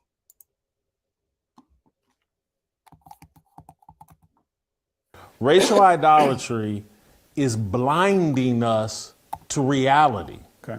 And so the reality is that this movie does put on a little veneer of, hey, there's an overall message about vengeance. Mm-hmm. But what we really want you to take away from this is that, man, if these black women could just be put in charge and the black men fall in line, we would have Wakanda. Look at the, and then if we just put this little 120-pound, if she could be the Black Panther. See how much more moral she is than Killmonger? She sees Killmonger in a dream, and he's telling her, go for this. He's in I guess, their version of heaven. Racial.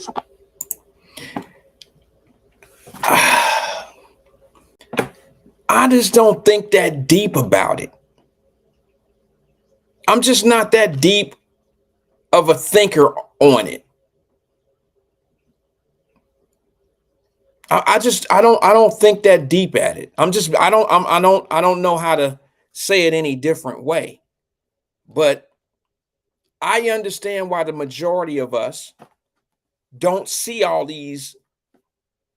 We don't see the problem with it veering over to a black woman now representing Black Panther and them now being the superheroes, because I would have to say 95.7% of black men that are watching this movie think that they have always had a superhero in their life. You understand what I'm saying? A black woman superhero. And then we go from our mothers being, and our grandmothers and our aunts and shit being superheroes to us, to now we get a woman that deal with our shit. And now she's strong and Hercules, and she's fighting through everything that we take her through. What's abnormal about seeing a superhero black woman? Nothing. Because of the shit that she's been through. And I don't think the movie, unless you're raised a certain way, and the man is always, and I'm not saying you got to be male chauvinistic or no shit like that. But unless you raised a certain way and you understand that men and women play different roles in life, that's the only way you're going to get them messages out of what people are saying. That's why when I sat my ass in there with my family, I had my 2 kids and my wife sitting there, I was just as giddy and popcorn eating and my stolen, not stolen, but my snuck in Twix bars and shit. I was just as giddy up on that movie as anybody else. I was a kid in the movie theater. I didn't say shit about what the lady say, where all the men? I didn't say none of that shit. I never said that the whole Wakanda female army is women. I never said any other thinkers, the engineers, the dashboarders, the technology runners, the scientists in the movie. I never said any of them like, damn, they all Black women. I never thought of it that way because I'm conditioned to think Black women are superheroes. I'm programmed, I'm conditioned to know that. But I think that's why I probably like the first one better, not to spoil anything. But man, there was nothing like, and y'all gonna, say what you want to say. I'm a confident man to know when I see another sharp brother that I can compliment him. Just like some of you ladies say you compliment women, I can compliment a man. I know who I am deep down, inside, outside. I know who I am. I'm confident. But there was nothing like watching Chadwick Boseman as the Black Panther in his stride, how he walked, how he carried himself. He represented brothers. He made Black women feel proud to be with a Black man. Y'all just have to, I know you already felt that way, but there's nothing wrong with a little reinforcement. There's nothing wrong seeing a sharp brother doing all the right things. And then you look at your man and you just be like, damn, I'm lucky. You might not be him, but I'm lucky to have you. Nothing wrong with a little enforcement of how you're thinking. But for me, it was normal. I didn't even see what a lot of people are seeing right now. I didn't even see, I know Thea probably, she tripping. When I said, I know you ain't him, but I'm lucky. But I didn't even see them things. And I think I'm kind of smart. Okay. So I don't think that these things are meant to convince people. I think it's for people that are already convinced. Does that make sense? Does that make sense at all? Like, they're not trying to convince you that women are strong and can be the Black Panther and can run the dashboard and do all the electronics and do all that old shit, create a suit and be smart and all this old shit, and then take your 100-pound ass in that same suit and beat everybody's ass. I think we watched our mothers do it.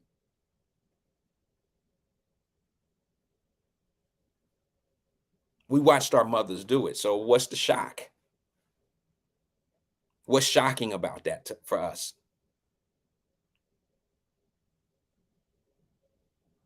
I watched my mama get up every day,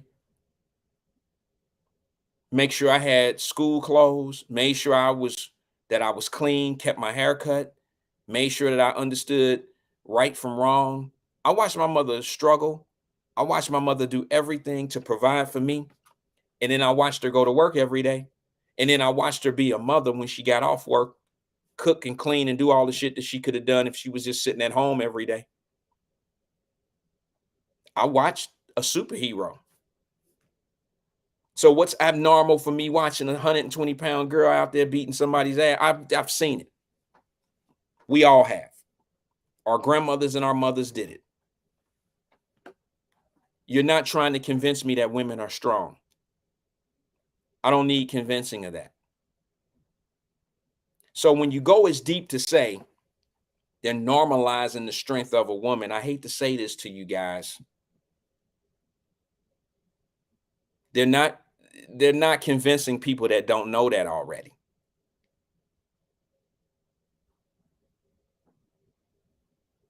We know it. So my question, and I'll admit it, I love the movie. I liked it. I didn't love it. I liked the movie because I'm not a big superhero movie. It could have been Spider-Man. I would have said the same thing. I'm not a superhero movie watcher. Never read comic books, none of that shit growing up. But I will say this.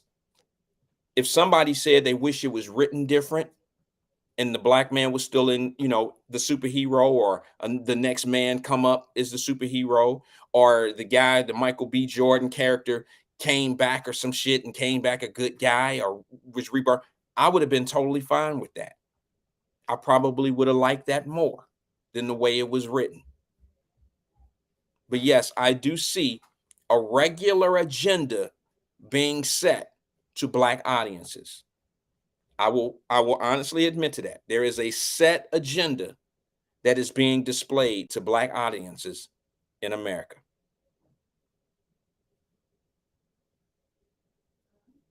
And what's crazy about that is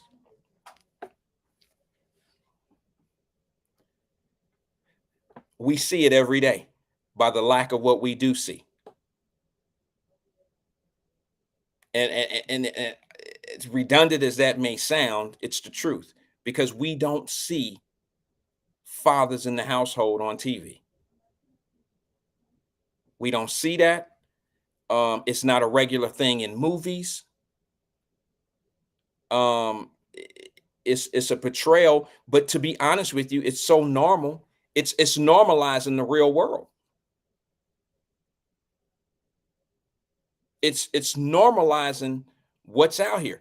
We have been conditioned, like I said before, to believe and to know how normal it is for a woman to be out here handling everything on her own.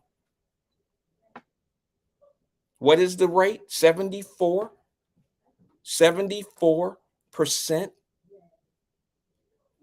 of black women are raising children on their own with no husband. 74%. Oh my God. That's an unbelievable number.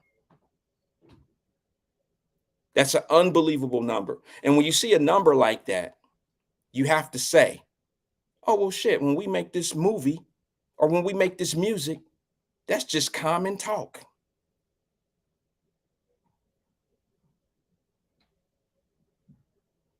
Jenny says there are plenty of black television shows with the father in the house, in the home. Where? I mean, put me on with them. Put me on with them. And I ain't talking about the Tyler Perry shit. I mean, I hate to say it. It's just I love Tyler Perry business hand, but the writing, this shit is cornball. It's cornball shit to me. Oh, this is my personal opinion. I'll never get a job working with Tyler Perry, obviously, because of the shit that I say. But it's cornball stuff. So, Jenny, since you say there are plenty of black television shows with the father in the home, name them for me so I can start watching them.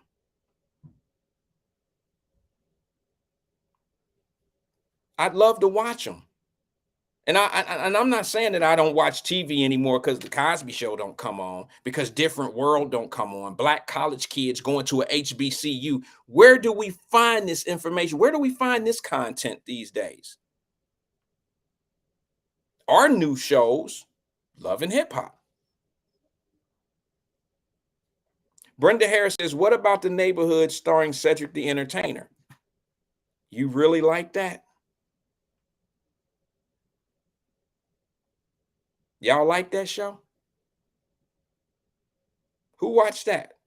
If y'all watch it, it's cool. I've tried it. My wife watched it a few times. She watched it. She recorded.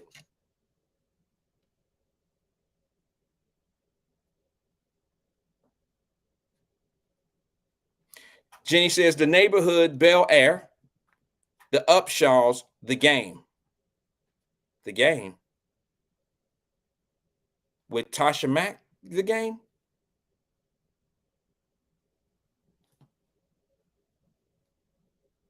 Maybe I'll check it out. Maybe I'll check it out. Maybe I'm just missing some things in life. Maybe I need to expand my horizon.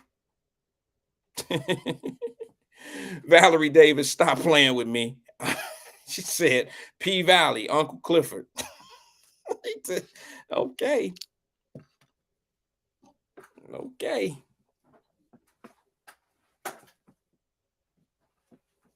Yeah. They don't make them like they used to. They don't make them like they used to. They really don't. I used to like Said the Entertainer. I thought he was funny and Kings of Comedy and all that old shit. I thought Said was funny and blah, blah, blah. But I don't like the writing on that show that he's on. I don't like the acting and the writing. I just, you know what? I need something that is more relatable. I need some people to come in, and I need it to be. There's another show that Mike Epps and Kim Fields play on. It's on an app or something, or on some type of podcast, not podcast, excuse me, on an app or something. Okay, like Stars or some shit like that. I can't get into these shows, guys. It's not real. And I don't need black folks, the daddy and the mama cussing and fussing and arguing at each other.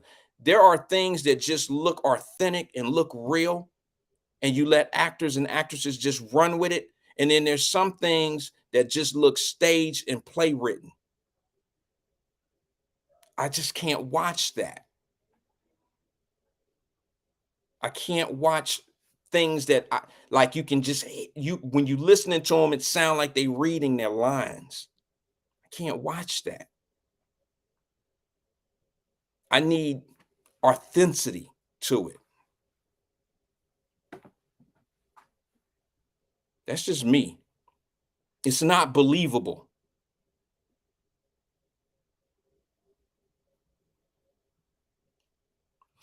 All right, so let me see what was. Oh man, did y'all see what I put in the messenger group? Let me see if I find. Let me see if I find it. I need my ass kicked for this, but I'm gonna do it anyway. I need my ass kicked for this one right here. Y'all know I used to be a DJ back in the day. Brenda Harris said, "You asked for black fathers in the house." Yeah, I did. Maybe I should have said black fathers in the house of TV shows that I like. That would have made more sense. Y'all did come with some shows that had black fathers. I've tried those shows. I can't get into them. Maybe I'm stuck on a certain thing, and maybe I'm just showing that I can be a stubborn ass sometime. But to be honest with you, I just need it. I need substance in my. If it's not teaching me anything, I don't watch it. If it's not yeah, Blackish was okay. I never really watched Blackish. I never really watched it. Now they getting all over the place. Althea said Greenleaf. Is that you in the choir talking in the hair salon? That all the ladies sitting there on their phone trying to think of some shit? Because y'all talking about miniseries now. I'm talking about on national TV, just on a show, just on TV that people can watch like we used to watch in our days of positive black people. And that damn Greenleaf ain't no positive shit. That's church folks backstabbing each other. It's real life, but it's church folks backstabbing each other, fighting over money and position, power. That's what it is. And I ain't talking about just put shit. I could have said pimps and hoes on Tuesday. I could have said anything that got black men involved, black men and women. I could have said shit. What about what was that movie with Terrence Howard? Cookie and Terrence Howard, The Empire, and all that. I could have said all those shits, but I didn't say those. Those are not what I'm talking about. I'm talking about positive.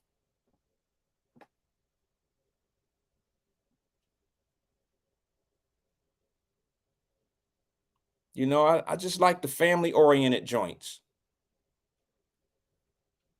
That's all. I got pulled up. Somebody scared me the other day. Somebody pulled up on me and was like, Wyatt, I found a video. It was you. I said, what's the video of, bro? He said, you DJ'd my cousin's wedding way back in the day. I said, for real? He said, yeah, you DJ'd my cousin's wedding a long time ago. I said, you got the video of that? Let me see it. He was like, I'm gonna message it to you. I said, all right. I said, what's your cousin's name? He told me the cousin's name, and I was like, oh shit. I remember that. It was the last DJing job I ever got in my life. Because I thought I was a hype DJ, right? Would you hire me? I'm going to play this video. Would you hire this DJ to do your wedding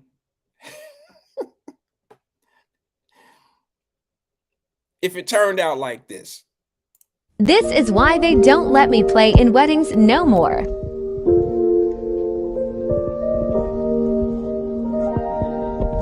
Cut it up. Cut it up a little bit. Sometimes get in the way. I just want to show feeling for you.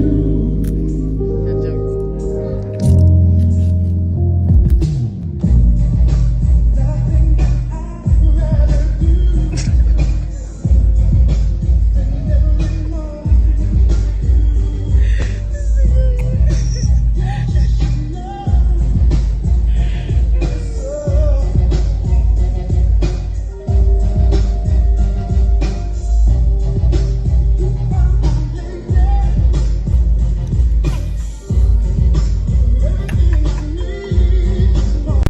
This is boy, you fired.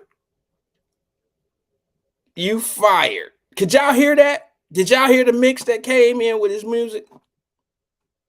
Bro, you mix Freddie Jackson.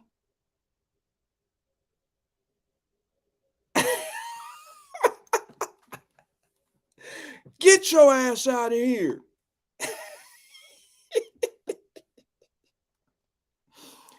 Freddie didn't like that. Freddie Jackson.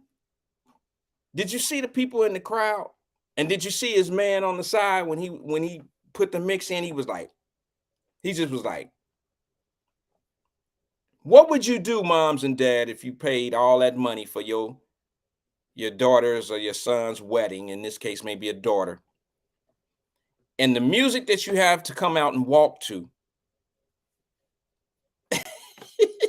you're supposed to come out walking to You Are My Lady of Freddie Jackson.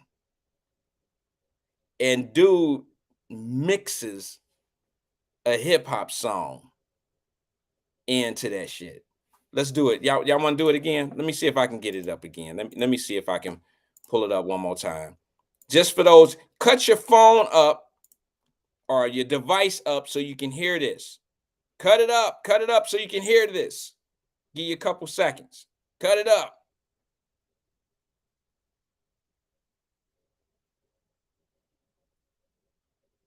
Check it. This is why they don't let me play in weddings no more.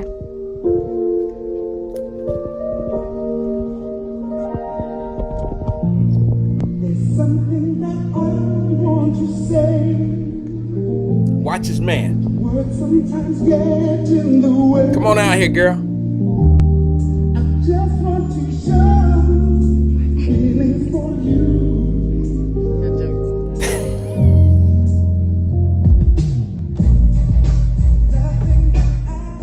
How do you walk to that?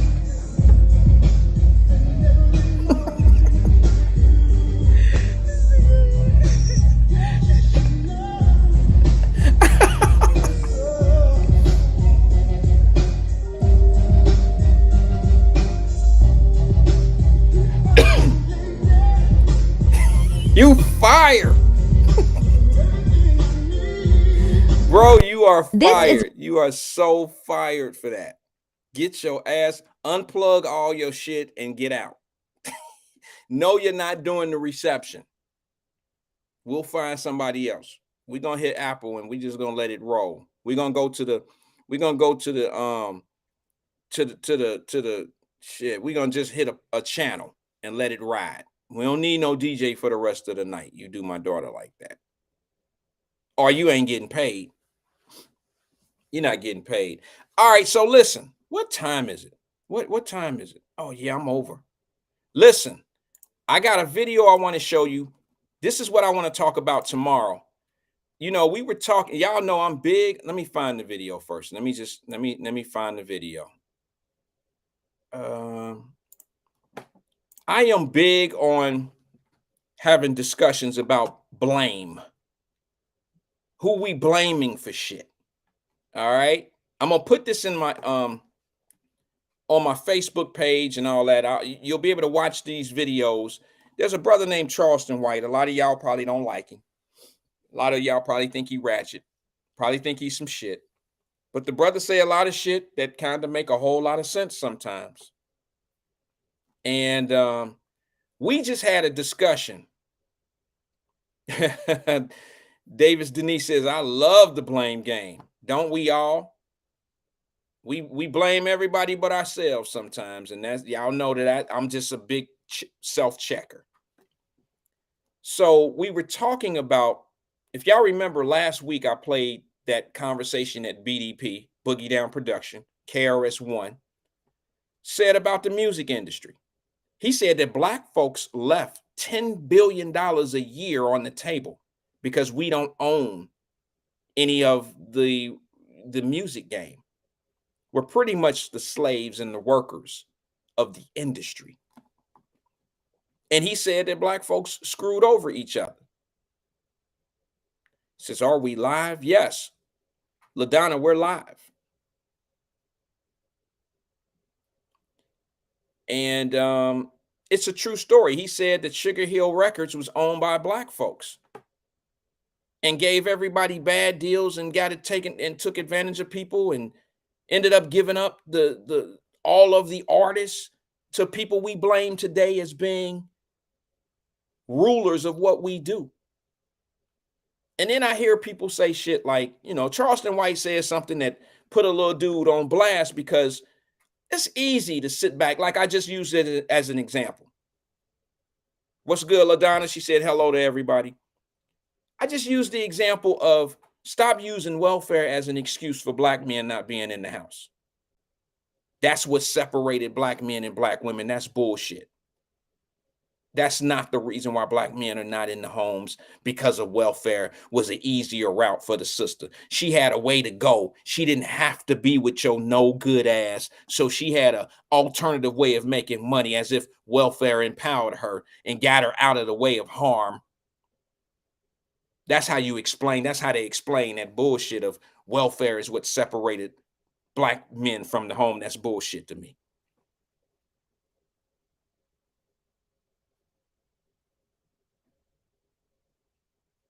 You don't have to agree, but I'm about to explain.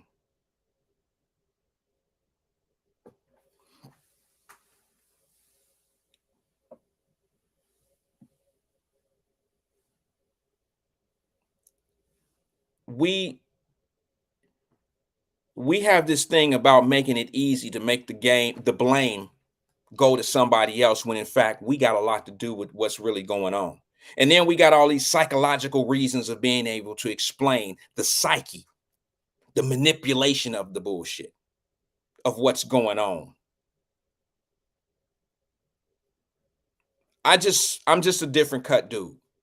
And what validates me, as far as I'm concerned, this is my opinion. You can say, you don't know shit. You don't know nothing. You ain't in there. You ain't did it. You can say all that shit you want to. But I'm a product of everything that I'm talking about right now. Product of it all. We sit back. We got this bullshit ass music out here pimping us. We just had this conversation last week about rap music. And I'm going to try to tell some little girl who trying to tell me that the reason why we listen to this music is because of the people that want it. And it's some people that argue this shit that wasn't even born in the days of when hip hop first started. And the only reason why people want ratchet music is because ratchet music is available. It's embedded in them. They mamas listening to the shit when they're at an early age. When these little kids are 5 and 6 years old, they looking at their mamas on Facebook twerking and shit. So in the next 5-6 years, what do you think they gonna be doing? How do you think they gonna perceive life? And do you know what I hear from people?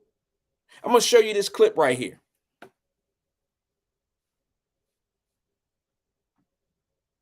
Cleopatra Jones said, "The welfare did not want to give a woman money if she had a man in the home. I said it. Why should they give a woman money if she has a man in the home? Somebody explain that to me. That's not them not wanting to give you money. That's you not qualifying for the money. What don't we, Cleopatra, you and I see eye to eye on 99. I am the father. 99.9% of the shit we do and say we agree. I can't agree with they don't want to give the woman no welfare when she got a man in her life. Why should they have to? You're not fitting the qualifications of needing the money.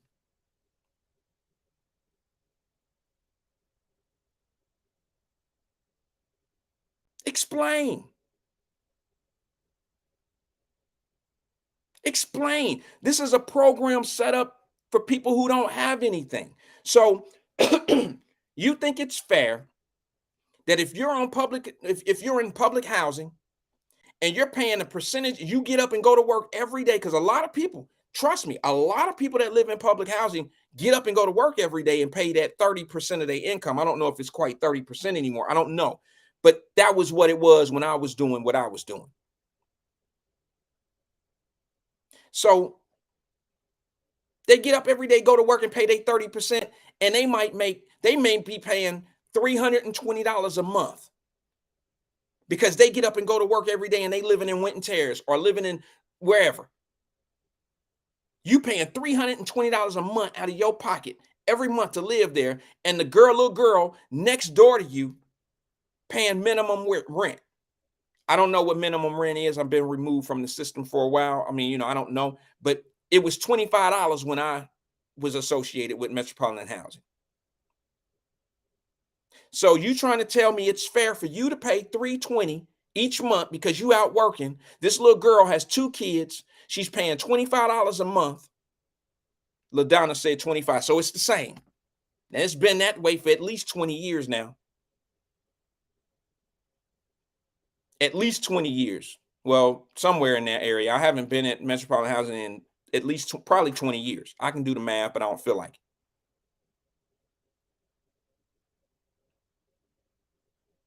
So you got an able-bodied man living in that apartment with the $25 a month girl. And you think as a paying, you paying $320 a month. You think it's fair that you paying $320 and they paying $25 amongst them. Between the two of them, they paying $25 a month and you getting your ass up and go to work every day paying $320. You think that's fair? You think that's right? You don't think that she should have to report the dude that's in the house? Report. I know that's a critical word for some people. That's like snitching. But I'm saying, you don't think that dude should be able to go out and get a job and help the household? You don't think that's teaching him how to raise a family, being a man? You don't think that plays a part? So you're breaking a rule. See, what a lot of people don't understand is we get rules confused with privilege. Yeah, it's a privilege to live in metropolitan housing. That's a privilege. That's not a right. You don't have a right to live there. It's a privilege to live there. That program, that system is set up. It's a privilege. Those privileges can be taken away from you because they have rules.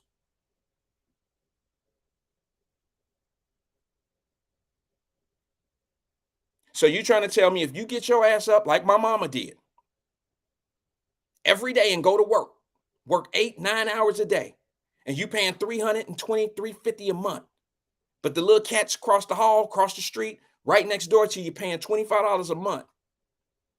You think that's fair? when she got a dude in there who can go get a job, might even have a job, and not reporting the income so they don't have to pay more than $25. That's fair?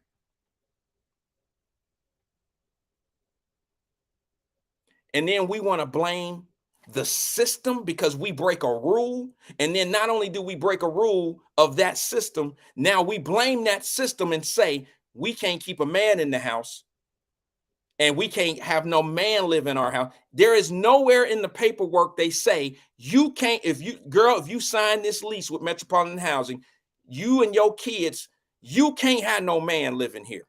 It ain't nowhere in the paperwork that say that, unless they didn't change it in the last 20 years. They don't say you can't have a man. They say you got to report everybody that's living in the house to abide by the rules.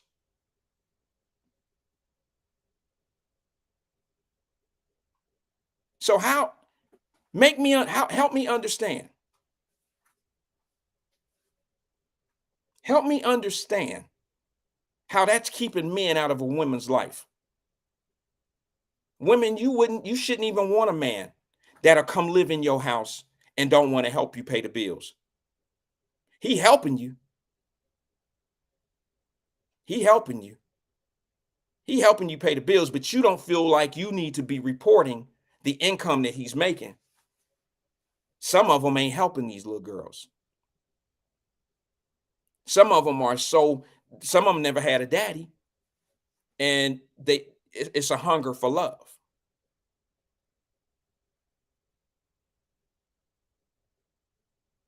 So explain to me,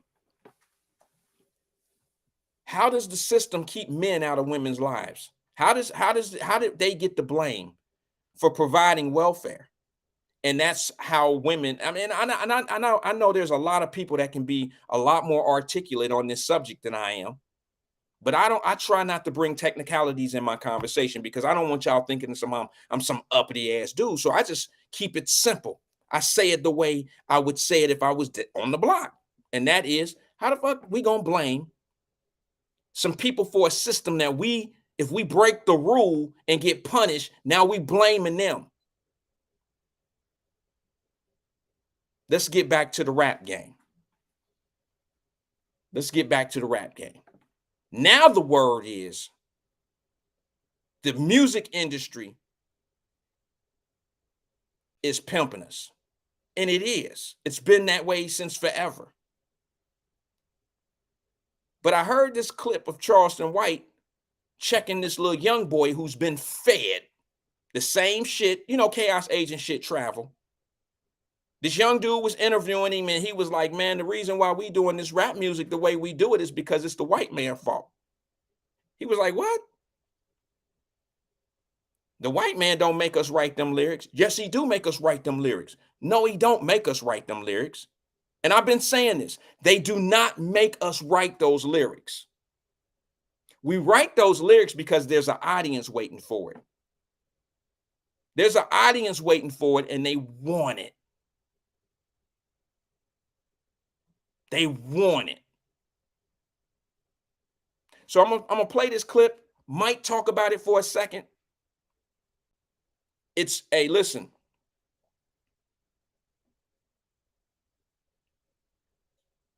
Parental advisory. If you know Charleston White, he ain't no easy listen. If your ears are sensitive, this may not be for you. He uses the N-word. I'm warning you. And he curses. Okay, I'm just being honest. Now, this is an adult show tonight. But he makes some sense because here we are with a young man trying to interview him and he said some shit. And see, I'm the same way. I have a lot more diplomacy about how I handle myself. But I don't like when people say certain shit and they blame the system, the white man, the this, the that, when we don't do self-checking. I ain't big on that shit. That's a cop-out. It's an easy excuse. And it's usually something that somebody fed you. And you just carried it over to the next generation.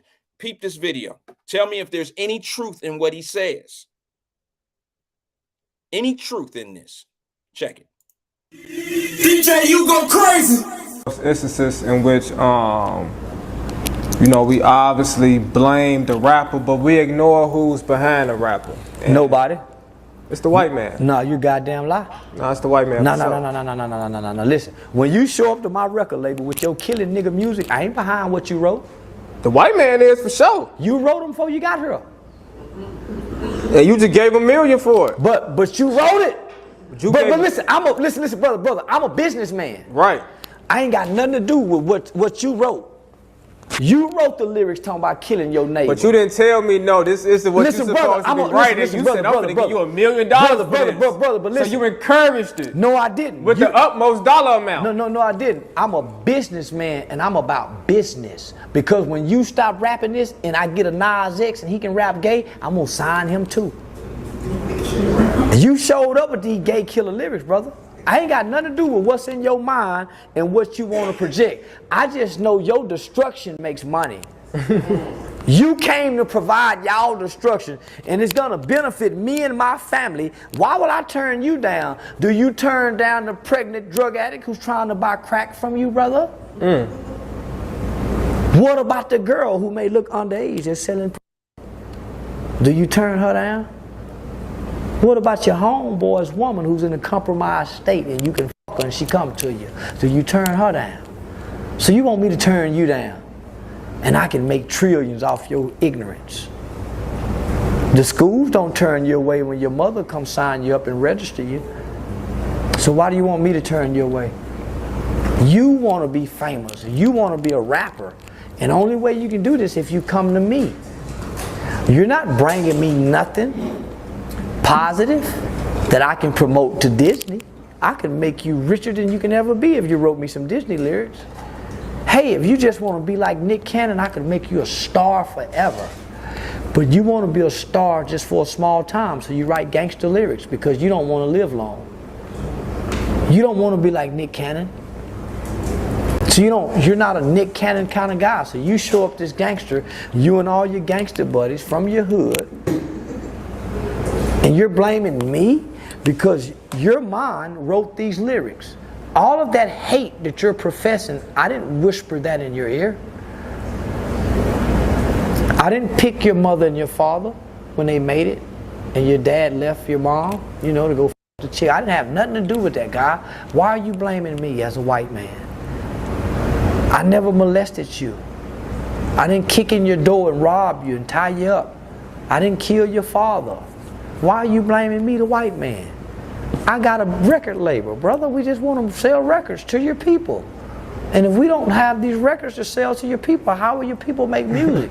Your people don't have record labels. How will they make music if it wasn't for us? No. So you want to blame me? I'm getting you out of the ghetto. Now that you're out of the ghetto, you're still writing these lyrics. That's called manipulation. That's what that is. Now that you're out of the ghetto. That's manipulation at its finest. Brother, now that you're out of the ghetto, you got $100 million. Why are you still trying to sign He ain't got 100 million, he got 100,000. Why don't you I started my right. I started my record. Right. I started my record label. Right. You're right, but I started my record label with 20,000. Why can't you start yours? You got $100,000 with 1 million followers, sir. Wow. Hold on, listen.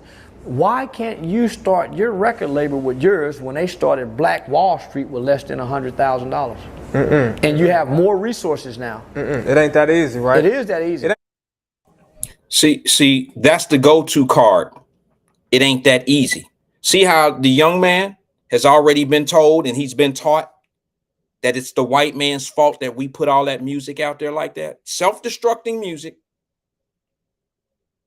The young man already have in his mind, who ain't even been here long enough to understand a structural situation. He's been taught. I'm gonna say something that ain't gonna fly over too well with my people, and it certainly ain't gonna fly over to my brothers and sisters that happen to be Caucasian on this platform.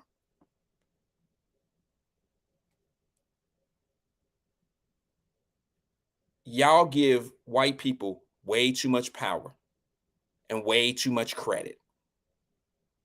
I said what I said. You ever heard of somebody that can oppress themselves? You ever heard somebody? These are usually people with low self-esteem.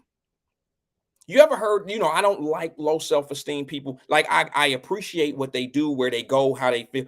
I just don't associate myself with people with low self-esteem. You know why? Because most people with low self-esteem, whether you can tell or not, are very negative individuals. They're negative. They never see light at the end of the at the end of the tunnel. Most people with low self-esteem veer off and sit in their own secluded area.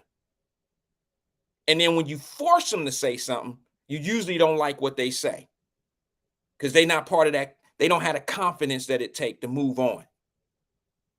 And most people with low self-esteem, they lack the confidence, and they always find an excuse of why something can't be done. And there's very smart people with low self-esteem. This is not a smart guy versus dumb guy versus book smarts, intelligence, common sense. This is a self-esteem situation. To me, the lack of self-esteem sets the precedent on how you deal with issues. If you have confidence in yourself, you will tackle what you need to tackle. Nobody will be able to tell you it's the system fault. Nobody will really be able to put their losses on someone else. Because people that's really about it, the first thing we do is we hold ourselves accountable first. Even when we get played in a situation, even when somebody say, make it hard for you out here. Even when the situation is like in a no-win situation for you and you still tackling it. You still tackling it, but you find a way to get away from that situation and you move on and you keep on creating what you create and going and do what you do.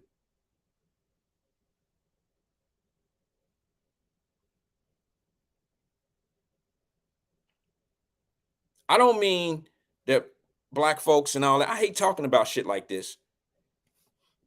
I'm not telling Black folks to say something crazy to white people, making them feel like they less than, like the sister did on the airport, looking crazy as fuck, looking crazy as hell.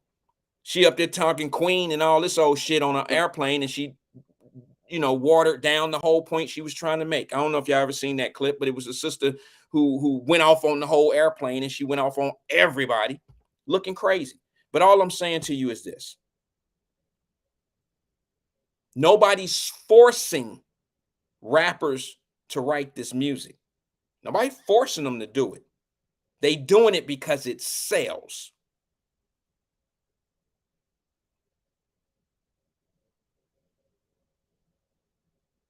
Let me take a phone call real fast. Give me 1 second. Let me get it set up. Good evening, caller. This is Wyatt. Who am I speaking with? This is Ross Freeman. What's up, Wyatt? Hey, Ross. How you doing, brother? I'm good. Good. What's on your mind, man? Yeah, you sound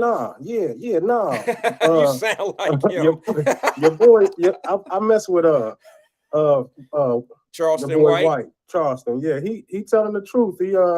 He getting these little youngsters together. You know what I'm saying? He giving them a point of view, because enough of them they going down the wrong path, thinking that robbing, killing, stealing is what you're supposed to be rapping and doing. You're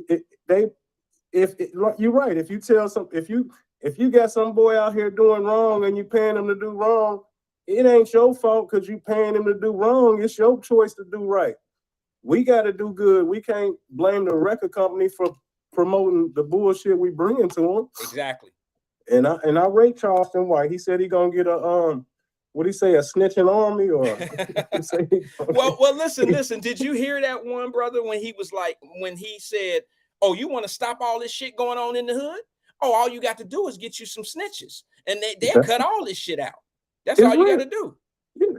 No, Charleston White said he about to get, with his money, he about to start a snitching army. He said he about to recruit niggas to do the whole thing. He say he paying niggas to snitch and get these rappers, killers, and shooters, and robbers out the way. And it's like, I rate him. You know what I'm saying? he took me by surprise bringing the truth to the front. But it's like, man, we need a superhero like that, because he going tough on the radio and on TV. He calling out these robbers, killers, shooters, and stuff like what's the boy Boozy and T.I. and all these dudes that's promoting killing, violence, and all that shit. When they could do what you said, they could promote change. They can actually show their sons, like, look, man, y'all ain't even gotta be gang banging and doing all this robbing and stealing. Y'all little niggas halfway rich. Y'all ain't gotta sell out like you say them rappers is doing, selling out for the money.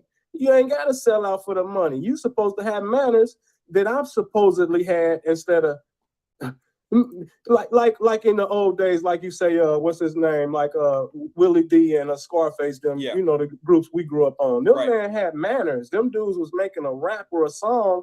You ain't catch them dudes out there, and even they song had positivity to it still. But it's like you ain't catch them dudes out robbing and killing and busting niggas in the head after the song or after the club or choking. It was a different environment. It's like now they call it real rap.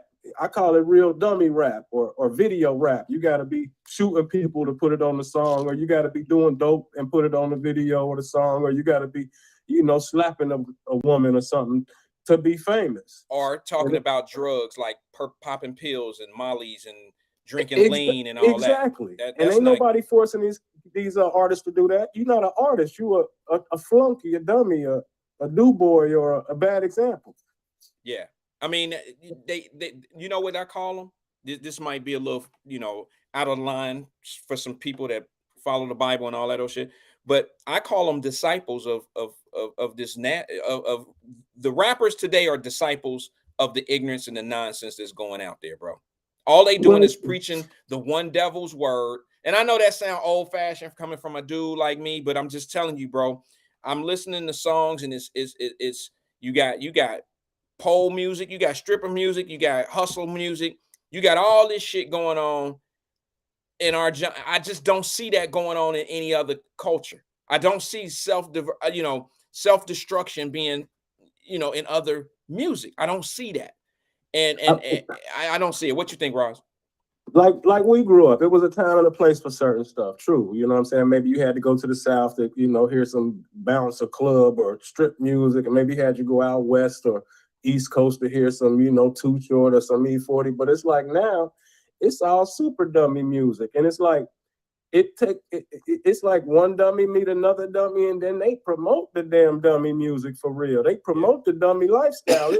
It's kind of more than the music, because like you see when you at the store at the stoplight, they got their little kids, little 2, 3, 4-year-old babies in the back watching the video, the damn music loud as hell, beating out the car, the truck, and they watching the video talking about bitch, hole, dick, suck, fag, and it's like sometimes it's the parents. You know what I'm saying? Yeah.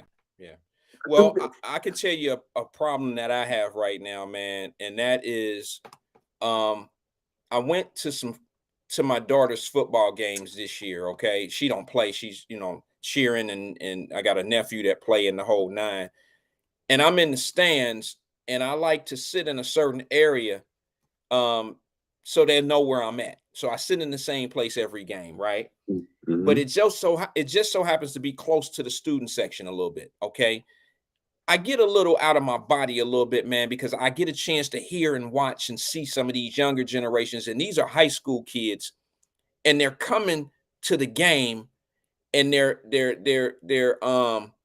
hollering across the walkway with each other, and I'm listening to little black kids call each other the N-word around all these white folks. Now, y'all can call me whatever you want to call me, coon, whatever. Don't be feeling all insecure around white folks. But let me tell you what I don't like and what I hate. I hate to see my little brothers out here screaming the N-word back and forth to each other, and it's parents. I ain't the only black parent out here, but there's a lot of white parents out here. Right. They screaming the word N, nigga, go on, nigga, N. They smelling like weed. You know that smell. You know what they smell like out here. I'm smoking now, but you had manners. Yeah, but you're not a child. You're not a child. You're not a child. You're a grown ass. I got manners. These kids don't have manners anymore. Their parents might not have had none. Yeah, well, what I'm saying to you is it puts us in it put me in an odd place to hear these kids run back and forth with each other in this, in that. They smelling like weed, they kids, they minors. And you know, one brother smelling like weed is standing in the stairway of the bleachers. You know, you standing in the middle of the walkway. And when somebody bumps into you, now you want to, ain't nobody fighting out here. They ain't even fighting on the field. But now you want to pick a fight because somebody bumped into you when you're standing in the middle of, you know, just conflict. Some people just love chaos. And it's like you want to try to fight somebody because they bumped into you because you chilling in the center of the walkway of the stairs during a sold-out game. A sold-out game. Wyatt, you a bail bondsman, and you from where we from. So you know that these cats is looking for stripes. Our stripes was knuckling up. It's like these little kids, they stripes is getting in trouble, making the news, getting kicked out of school because they don't want to go to school. Yeah, man, it's different, bro. This is just different world we living in, man. And this music is not manners helping. Are gone. Ain't no manners left. No, there's not, bro. The lack of respect. And now here's the thing. Did you see the video that we put out the other day about the father checking his son on the gram, you know, checking him? He hit him and okay. Yeah. Now Wyatt, this Ross Freeman. I'm on Facebook jail for about 3 weeks. Okay. Yeah, so you know I'm on you every day. I got you. I can't call in. I can't I was wondering why you ain't make no comment on that. I mean, the father was right. You know what I'm saying? I mean, I did stupid stuff like that before too, and tried to embarrass my son on social media. But he could have did it a different way without embarrassing his son. You know what I'm saying? Yeah. Because we all know that. We all know that. But listen, do you have any sons, bro? Yeah, I got 2. Okay, how are they older or what? What? It don't matter. One is 23. He's terrible. Okay. And one is 19, and he's beloved. Okay, but now let me ask you this, bro. If your son, the 23-year-old, I had to do that stuff to him. It still didn't work. Okay, and the other one I didn't have to. So the 23-year-old, like I told everybody on the little brother that was on the thing that got smacked in the mouth, I said the daddy either gonna lose him right there or he gonna straighten him out right there. It's gonna be one or the other. There ain't no in between. He ain't. But if that boy got his mind made up, it's already over. Exactly. And the only one to know whether the boy got his mind made up or not is his father. Exactly. Now the daddy went for his heart on that video. You know that, right? Daddy tried to snatch. Daddy put it all out on the line. Daddy threw his whole jail card out. Daddy was like, look, nigga, I can get in trouble by the police for that slap. He can get in trouble by them niggas. Them niggas can come for him, the police. Anybody can come for him for that. But he was loving his son. Yeah. You know what I'm saying? Yeah, I mean, I know exactly what you're saying. Hey, Raj, I gotta go. I got another call coming in, brother. But look, before you go, bro, I just got one question for you. Everybody want to know what grade that is you smoking on, bro, because we hear it. Hey, Sean, you already know, man. I'm trying to stay. It's only eighth grade I deal with, man. I'm over here getting the contact, my bro. I'm just saying. Yeah, okay. I'm gonna see y'all soon, Wyatt. No, don't say that shit on the air. He was playing. I'm just kidding, Ross. I'm just saying. No, I'm gonna see y'all soon. I can't wait till y'all do something. When you out of jail, when you getting out of the penitentiary or Facebook jail, when they letting you out? I think I'm out on like the 22nd, 27th, 28th. My birthday the 29th, so it's like right before my birthday. The 29th of December. Make some noise. You know, I'm tongue tied. I stuttered like what is Ron Dula. Oh, okay. Unless I'm smoking and drinking. I got you. It's only coming out because I'm smoking and drinking. All right, brother. All right, man. Be safe out there in them streets. Yeah, man. Bless up, Wyatt. All right, bless, man. Later. Yeah. That's Ross Freeman, man. Good brother. Smoking while driving and smoking while calling Wyatt live. Did y'all hear it? Man, what? Shit. Y'all smack him in his mouth too. Boy, you motherfuckers crazy. Anyway, man. I like y'all. I ain't got nothing but love. Hey, but listen. Remember we had that conversation. I'm about to lose some people, but let me play this one right here on Charleston. I don't even remember what this video is. I just put part 2 of what he said. Y'all tell me if he lying on this. I whooping ass and didn't give a damn if you learn how to read. White boy didn't have nothing to do with that. Your mama's determination, the white boy ain't got nothing to do with that. My mama had a determination to make it out as a teenage mother. And she made sure we valued education. So when the white boy said we done something at school, my mama went up there and listened to what them white folks said we did. And knowing her baby, she said, yeah, you done that. Them people ain't lying on you. Some mama went up there and said, you lying on my, and know that motherfucker done that. When I ran from the police and my cousin got caught, my mama went down to that boy's home and said, where Charleston at? I know he was with you. I know he was with you. My mama didn't cover for me. When it was time for them white folks to release me, my mama said, no, hell no, that boy come home now, he gonna be back in trouble. Keep him some more. Okay. I mean, he be putting it out there. He be putting it out there. I ain't hating on the dude. I mean, I have heard a lot that I agree with. I've heard some things that I don't like. But he brave enough. I mean, I don't know how long he gonna be living the shit he be saying, people that he be attacking. But I mean, for things like what we're hearing him say today on this show, I rock with self-accountability. I rock with that. Now, I'm going to play this one last video. And then I'm going to get on up out of here because I'm over my time. But this is what I want. I'm doing a parallel point. Let me see if I can find it. Give me one second because I forgot exactly what it's called. But I'm going to find it so we can mix it into the conversation. And then we might have to do a to be continued on it because I'm ready to get up out of here. All right. So I just found it. Remember how we was hollering about, some of y'all was hollering about why would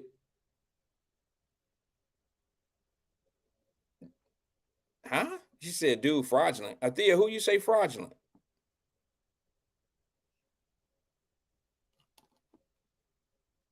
White parents protect their kids all the time. Why people do that all the time? Why y'all do that?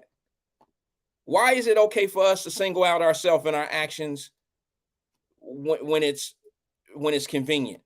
But when we want to bring up something that we need to fix, we then want to bring white folks in and try to compare them like, okay, when we know we did something wrong, we want to say, but the white boy do that shit wrong too. What that got to do with we made a bad decision and we did something wrong? Why we always gotta, that's what I'm saying, man. Keep white folks out your head sometimes. They live rent-free in our heads. Stop it. Just take care of your business. Do your shit right.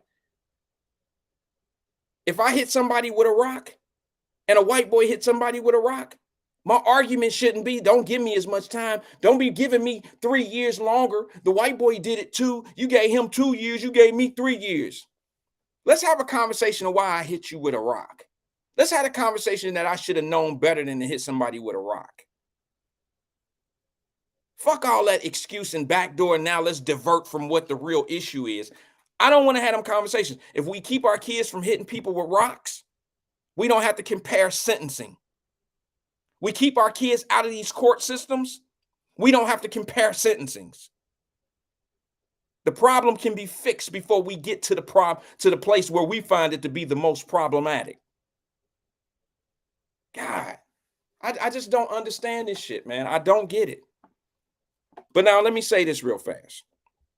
Let me just say this. A lot of people had a problem with that daddy slapping his son in the mouth.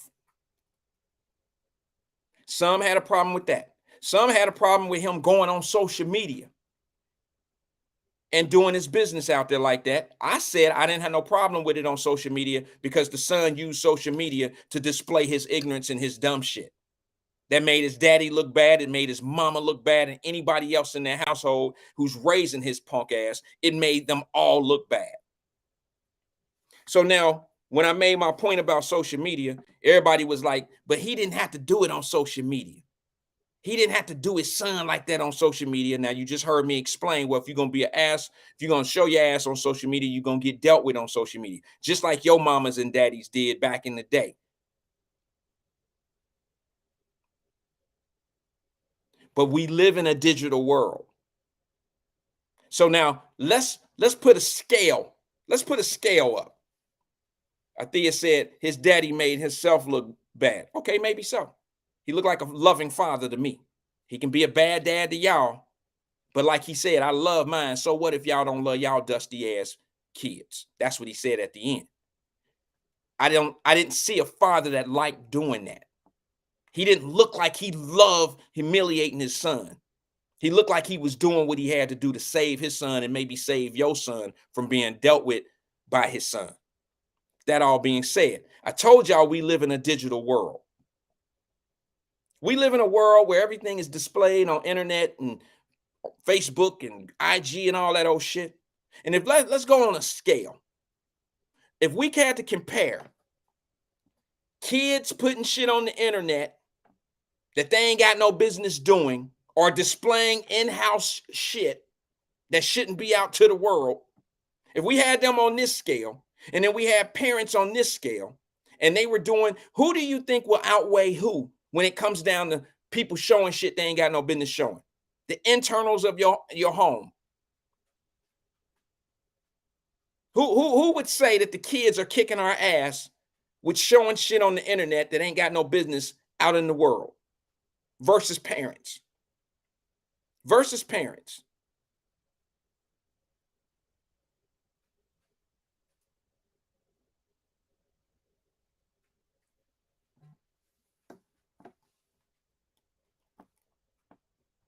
We all know that them kids winning. We all know them kids winning. Althea said he did because he knew his son wasn't going to fight back. Maybe. Maybe. Let me ask you something, Althea. Have you ever got an ass whooping by your mama and she expected you to hit her back? Have you ever done, have you ever whooped one of your children and thought they might hit me back? I might want to have me some backup.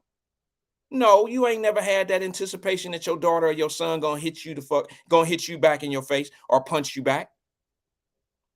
No, that ain't never crossed your mind. Because they knew better. And just like that little boy, he knew. He knew better. Now, I got this video right here. It's a little lengthy. And it's definitely a conversation that need to be had. But I'm going to show you how people bringing people in their homes when shit going on in them. Like when shit going on, these kids, whether they grown or young, they videotaping even their parents when they getting dealt with. This is what's going on out here. Now, this is a grown-ass man living in his father's home, his family's house. And he think because he paying something on the bills that he's entitled to do whatever he want to do in the house. I'll probably play this video again maybe tomorrow and we'll discuss some other shit. But I want to show you how a father who is dealing with his son in this video, he's dealing with his son and he don't want to be on video. He don't want to be on video because he's telling his son, man, you don't put our business out here, but I'm putting your ass out. A father putting his son out. But the son want to make video of the occurrence. Talking about, you ain't even giving me a reason. Well, you'll see why the reason is, and you'll hear it too. But why would this man, grown-ass son, go on video, Instagram, Facebook Live, any of that shit, airing out their dirt and their problems? I'm telling y'all, we live in them worlds. So for every one of y'all that say that daddy was wrong, I'm going to show you that kids doing this more than parents are. We living in a digital world. Now, this is a sad one here, and some of y'all might understand why this father and son is getting into it. But I want you to watch this real fast and tell me what you think. Get out of my house, man. You saying get out, Daddy, but y'all ain't even telling me a real reason. Man, what is this? I get up every morning, I go to work. I pay my half the bills. Every month I go half with you on the bills. Everything paid. What's the reason? Look at this. I come home and you packing my stuff for what? You going through my drawers, you in my why? What are you doing? You tell me why. What are you doing? What do you mean what I'm doing? What you mean? Why are you recording? Because I want the people to see how I'm being treated. You're not telling me the reason. You're not telling me the reason though. You can't be real to tell me. You can't be real to tell me the reason though. Tell me the reason why you put me out. You keep saying the company I keep. I got the same toothbrush I've been having. But they're running through my house. You're coming in. What's the reason though? What's the? Is it because I'm not a basketball player? Is it because I'm not a football player, Daddy? I didn't make you proud. Like, come on. Like, look at this. This is ridiculous. Look at this. Look how you treat me though. You're talking about under my roof. You're a disgrace to the family. You're disrespectful to me. What you mean? You're not what I've been raising, what I used to be raising. You're a whole nother person. What are you talking about? Oh, it's a surprise. You don't have to touch my stuff. You don't have to touch my stuff. You ain't even telling me the reason though. I want you to be real. You say you're a man, be real and tell me why you put me out. I go half with you on the bills. I go half with you on the bills. What's the reason? I need you out of here. You're not telling me the reason. Get out of here, man. What's the reason though? Or is there a ride? Is there a lift? Is there a I'm not going nowhere till you tell me a valid reason why you put me out. I'm going to make a call. You don't have to keep touching my stuff. You don't have to keep touching my stuff. Can you get those things out of here? Tell me the reason. Don't throw my stuff on the floor. Don't do that. Don't do that. Get out of Don't here. do that. Now you're doing too much. You're doing too much. You're not telling me the reason though. I'll get you out of here. You're gonna get If I have to leave, I need my half of the bill. If I have to leave, I need my half of the bill. You're not telling me that. Turn that off. You know Why? why? Tell me the reason. What's the reason? You're the reason. Half my stuff all over the floor. You ain't even like what's the Get this reason? out of here. Get this out of here, man. You don't have to touch my stuff. You don't have to kick my stuff. You don't. I can get my own stuff. You don't have to do that. You're not telling me the reason though. What's the reason? I need you out of here. What's the reason? Why are you putting me out? You in my room, you invading my privacy, you going through my drawer, you taking out my clothes, No privacy. you throwing them all over the floor, you putting them back up. What about the family privacy? What about our privacy?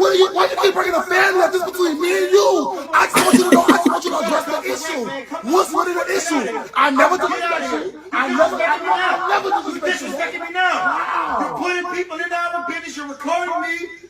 Get out of my house. I want people to see how I'm being treated all of a sudden. All of a sudden. I guess it was a surprise. I guess it was a shock into the family. I guess that's what it was. That's what it was. Well, just be real and tell me the reason though. You're not telling me anything. You're not telling me nothing. You don't have to keep touching my stuff. You don't. I can get my own stuff. You don't have to touch my stuff. You don't. You don't. You know what? I'm gonna get somebody to come get me. I'm gonna call me a lip or something. I got it. Don't touch my stuff. Don't touch. This is ridiculous. I don't have to be treated like this. You know what? You're so stupid and close-minded. You're so stupid and close-minded. You're close-minded. You're close-minded. Like, dude, geez. Like, this is dumb. It's stupid. I'm done. Get out of here, man.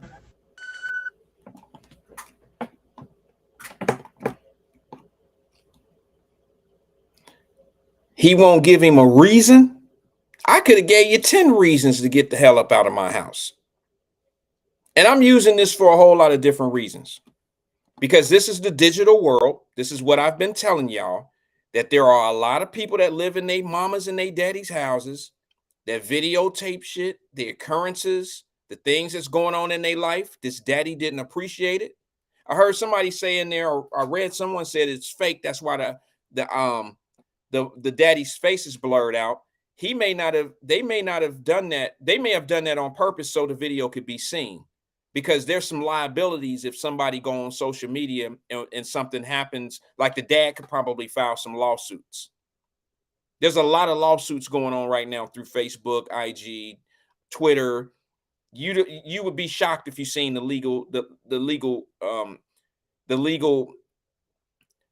a lot of litigation going towards social media companies from individuals. Because I have a phone or whatever, and I can put whatever I want on my phone. You don't have the right to put someone else's image and their reputation out there.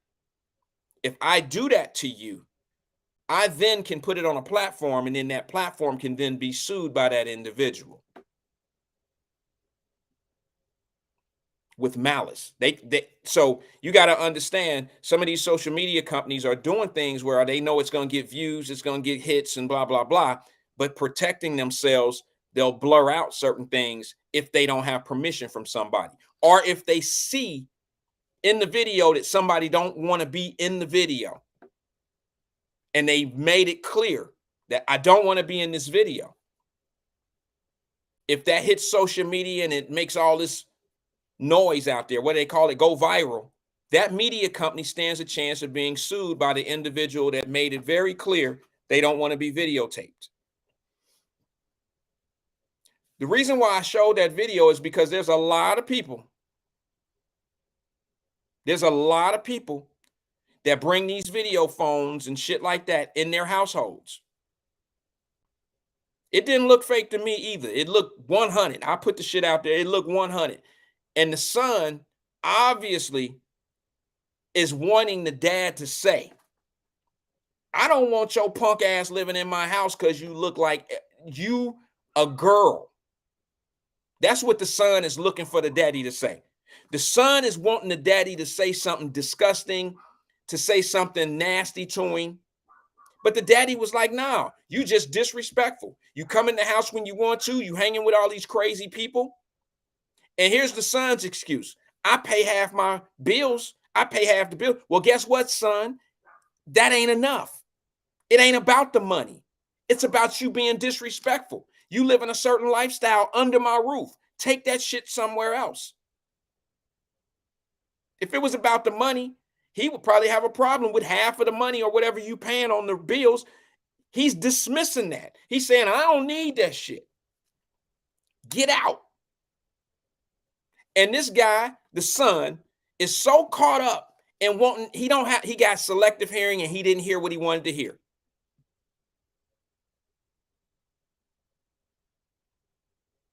The son want to say some shit like, why? Because I'm not a basketball player? Because I'm not a football player? No, that ain't gonna make a daddy not love you. That ain't gonna make a father not love you. But some of the things you do could make him not want to deal with you anymore. So imagine this. Excuse me. Imagine that same father seeing his son when they're not into it, not going back and forth and hollering at each other. Imagine that father seeing what his son doing on social media. Y'all know he got to be a trip. You know his son got to be off the hook.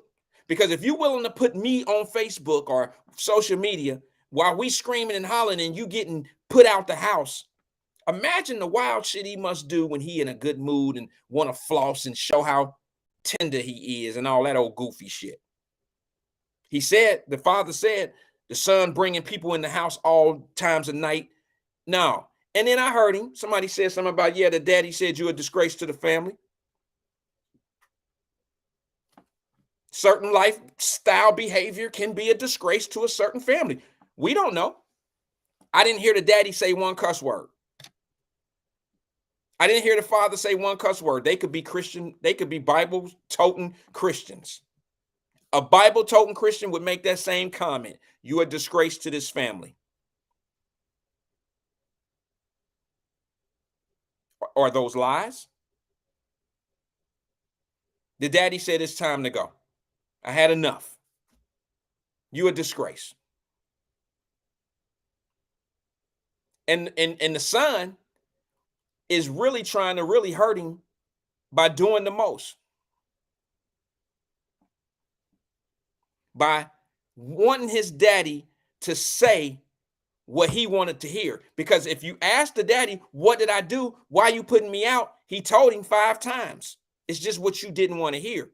You was trying to put words in your daddy's mouth. You was trying to put words in your daddy's mouth and he wouldn't say it. He said, you're disrespectful. You disrespect this house. You come in at any time. Now, don't that sound like some shit that you would put your children out for? A grown-ass child? You think I'd let my kid run around the house and do whatever they want to do? Let's just say drugs or whatever, and just gonna run around my house and think because they give me $100 a month on the rent or some shit like that, that you cool here?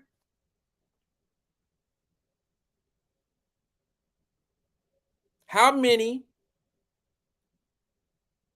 of y'all heard that daddy tell him 3 or 4 times why you have to leave.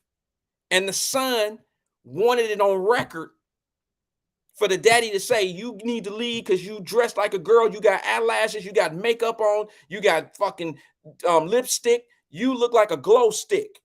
That's what he wanted to hear. That's what he wanted to hear. And my point to my sisters, Althea Williams and all them, y'all say he's a grown-ass man. You're never grown when you live under the house of your parents. You're never grown. That you never grown. You can be whatever age. That's my child.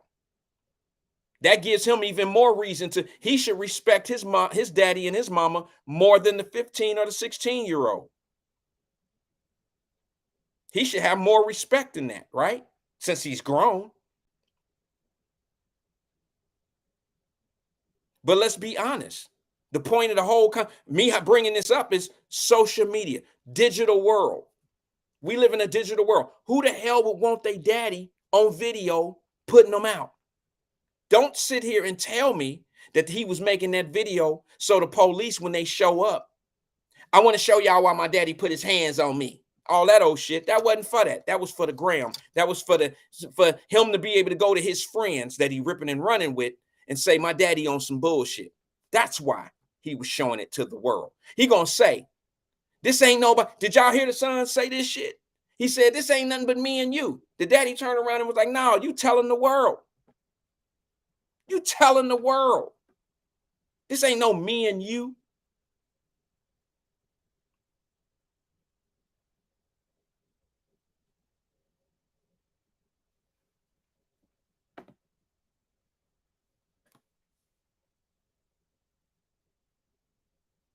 We live in a digital world. We live in a world where just last year, wasn't it last year, y'all, where the mama gave a kid that was 16 years old or 14 or what was he, 13? Somebody correct me in the comments. He was either 13 or 16, gave him a strip party and videotaped it and put it on social media. We live in a digital world. We live in a world where every time somebody make a move in their life, buy a house, buy a car, buy whatever, they put it on the social media so everybody will know. We live in that world. We live in a world where every time somebody got a birthday month coming up, we put it on social media. Every time we learn a new recipe and we about to start some shit, I tell you what I was going to do today, and I was like, nah, this is too digital world for me. It just so happens that I went grocery shopping today for Thanksgiving dinner. I need y'all help on this one. Excuse me. I need y'all help on this one. Is it me doing the most? And I shouldn't have to ask, but I'm going to ask.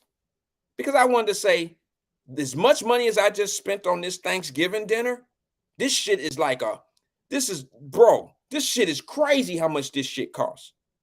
And I was going to put a post out and it was going to say, I just spent $179 and some change for Thanksgiving dinner at the grocery store. Post how much you paid.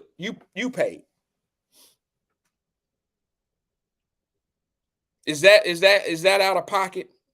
I'm not trying to brag, obviously. I'm trying to make a point of how expensive Thanksgiving and them turkeys and the ham and all that shit was. It's only 4 of us in my house. It's only 4 of us at the king's table. 4. And I spent $179 on food that ain't even cooked. Well, keep in mind, Ladonis, it's only 4 of us. It's only 4 of us.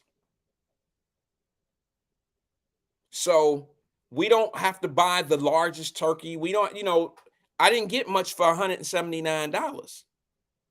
Not much at all. We already had some things here that was going to work out. You don't have to buy all your seasonings. You don't have to buy everything. We had soda and stuff already here at the house, the whole nine. So we just bought like the primary stuff that, the turkey, the ham and shit like that. $180, let's round it, for 4 people, and still got to cook it. So is that me doing the most if I say post how much you spent on Thanksgiving? And the reason why I say that is because I'm not worried about people knowing I spent $180. I'm just a sensitive dude about certain things. And my sensitivity lies with the people that couldn't spend $50. You get where I'm going with it? Like, there's people that wouldn't bitch about spending $180 for Thanksgiving if they had it. And I don't want to be coming off all fucked up to people like, oh, you complaining because you spent $180. Try doing that shit with $60, because that's all we got. Try doing that shit with $40 and $50 and then going to the free bank store and adding in. See, I'm sensitive to shit like that. I remember them days. I was a child. I remember them days. So I'm sensitive about that. And I don't want to try to embarrass anyone when they get on there and I'm like, I paid $180. Somebody will be on there like $225 because they got bigger families. And then somebody will get on there and be like, I spent $50 on me and my family. So I might go ahead and do it. LaDonna says, still do it, shoot. Because what I want to do is just see, it's bringing attention to the money we're spending and overspending for. We're overspending for shit. We're overspending for shit. And I like to document some of the things that I say and do.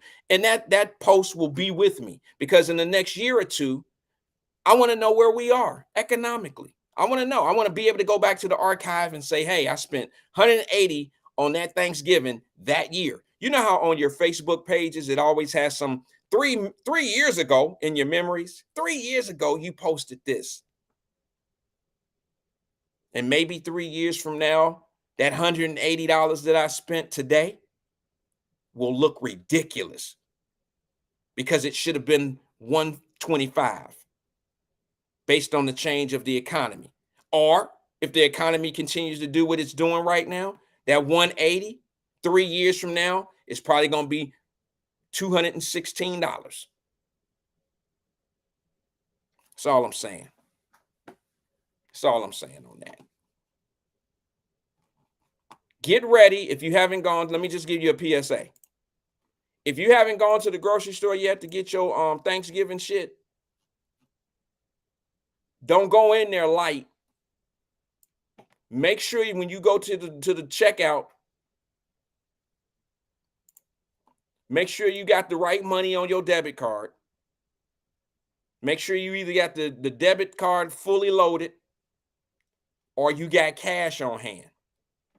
Because best believe you gonna need every dime you got. Because this shit ain't no joke out here. These food prices are ridiculous, and I don't hear enough of y'all bitching about it. Because why? Well, why we can't do nothing about it? Why I'm a bitch about what I can't do? I can't do nothing about them prices. Yes, you can. You can. You can bring awareness to the bullshit, as I do. We done spent $80-something billion in Ukraine. Ukraine. We done spent $80-something billion in a war that we call not being part of.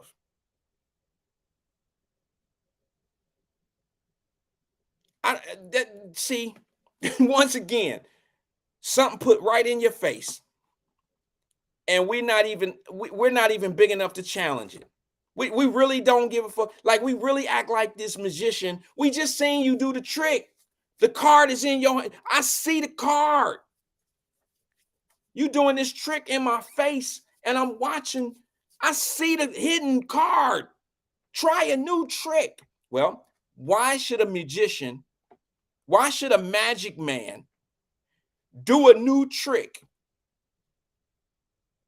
when you can see the card, and after he put the shit out there and pull it out and say, da-da, everybody cheer. Yeah, that was amazing. Damn, how you do that? And I'm the only one sitting back like, dude, y'all didn't see this card? I seen the trick. So why should a magician, a magic man, have to do a new trick if every time he tricked your ass, you clap and cheer and be cool with it?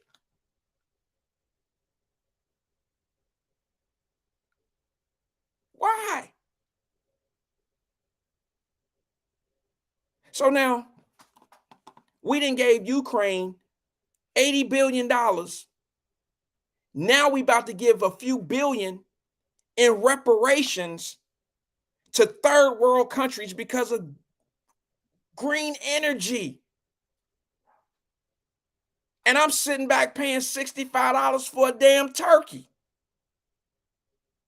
I'm paying $4 for gas.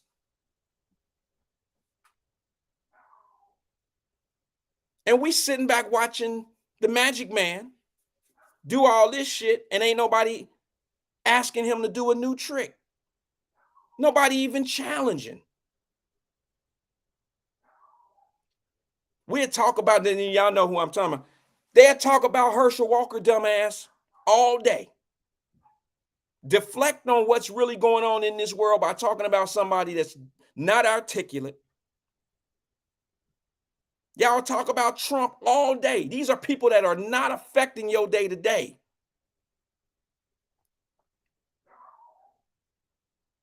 You don't hold the people that work with your day to day. You're not holding them accountable. You don't even ask them no questions. Like y'all scared of these motherfuckers or something. I don't get it. Are you scared to be wrong in a decision or a choice? I don't get it. I don't get it. Tell me right now that your life is better with the way things are now. Tell me your life better now than they were last year. Probably because we can come outside. That's it. Because everybody love entertainment. Everybody want to go to the show. Everybody want to go to the movies and to go watch Keep Sweat and all that old shit. I get it. I ain't mad at that.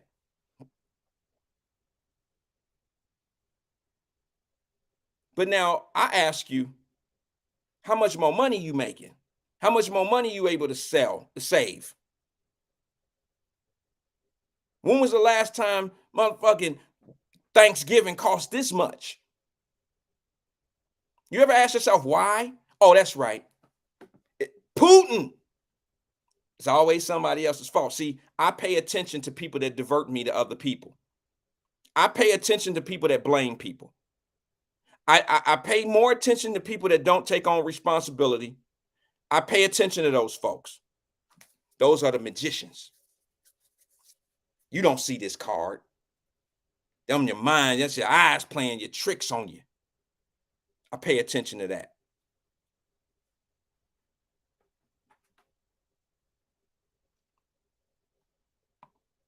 We being fooled, y'all. You're being fooled. You're absolutely being fooled. Appreciate your time tonight. Thanks for having me in your house or wherever we are. If you're in a trap house watching right now, I appreciate the moment and time that you gave me. Peace and love to everybody, man. This is Wyatt. I'll catch you guys tomorrow at 5 o'clock. I love everybody, man. I really do.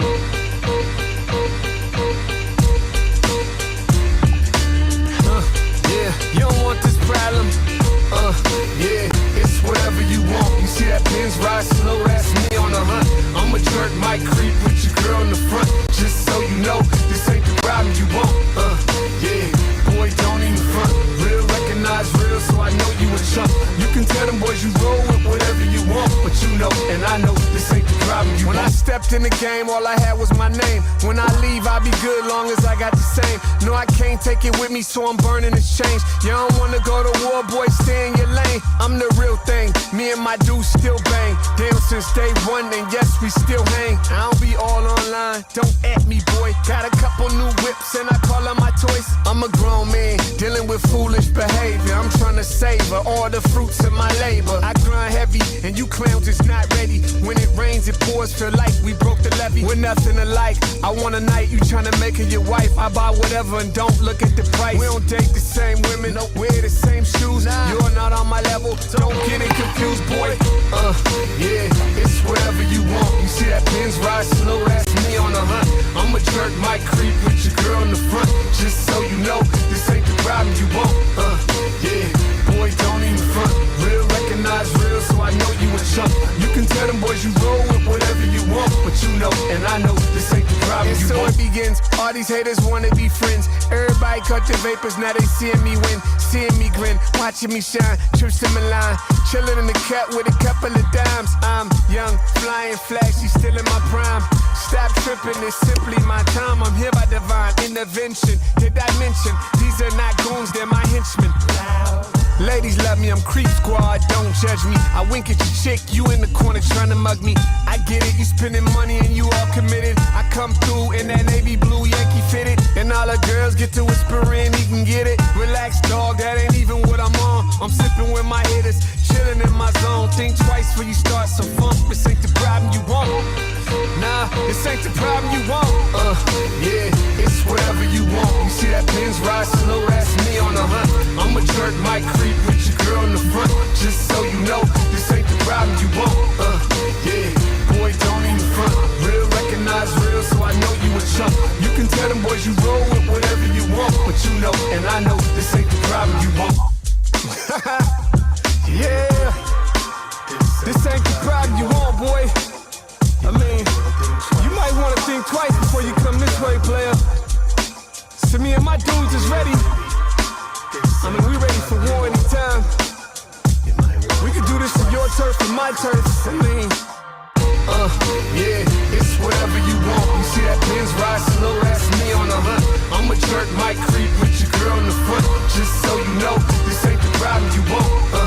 Yeah, boy, don't even front. Real recognize real, so I know you a chump. You can tell them boys you roll with whatever you want, but you know, and I know, this ain't the problem you want.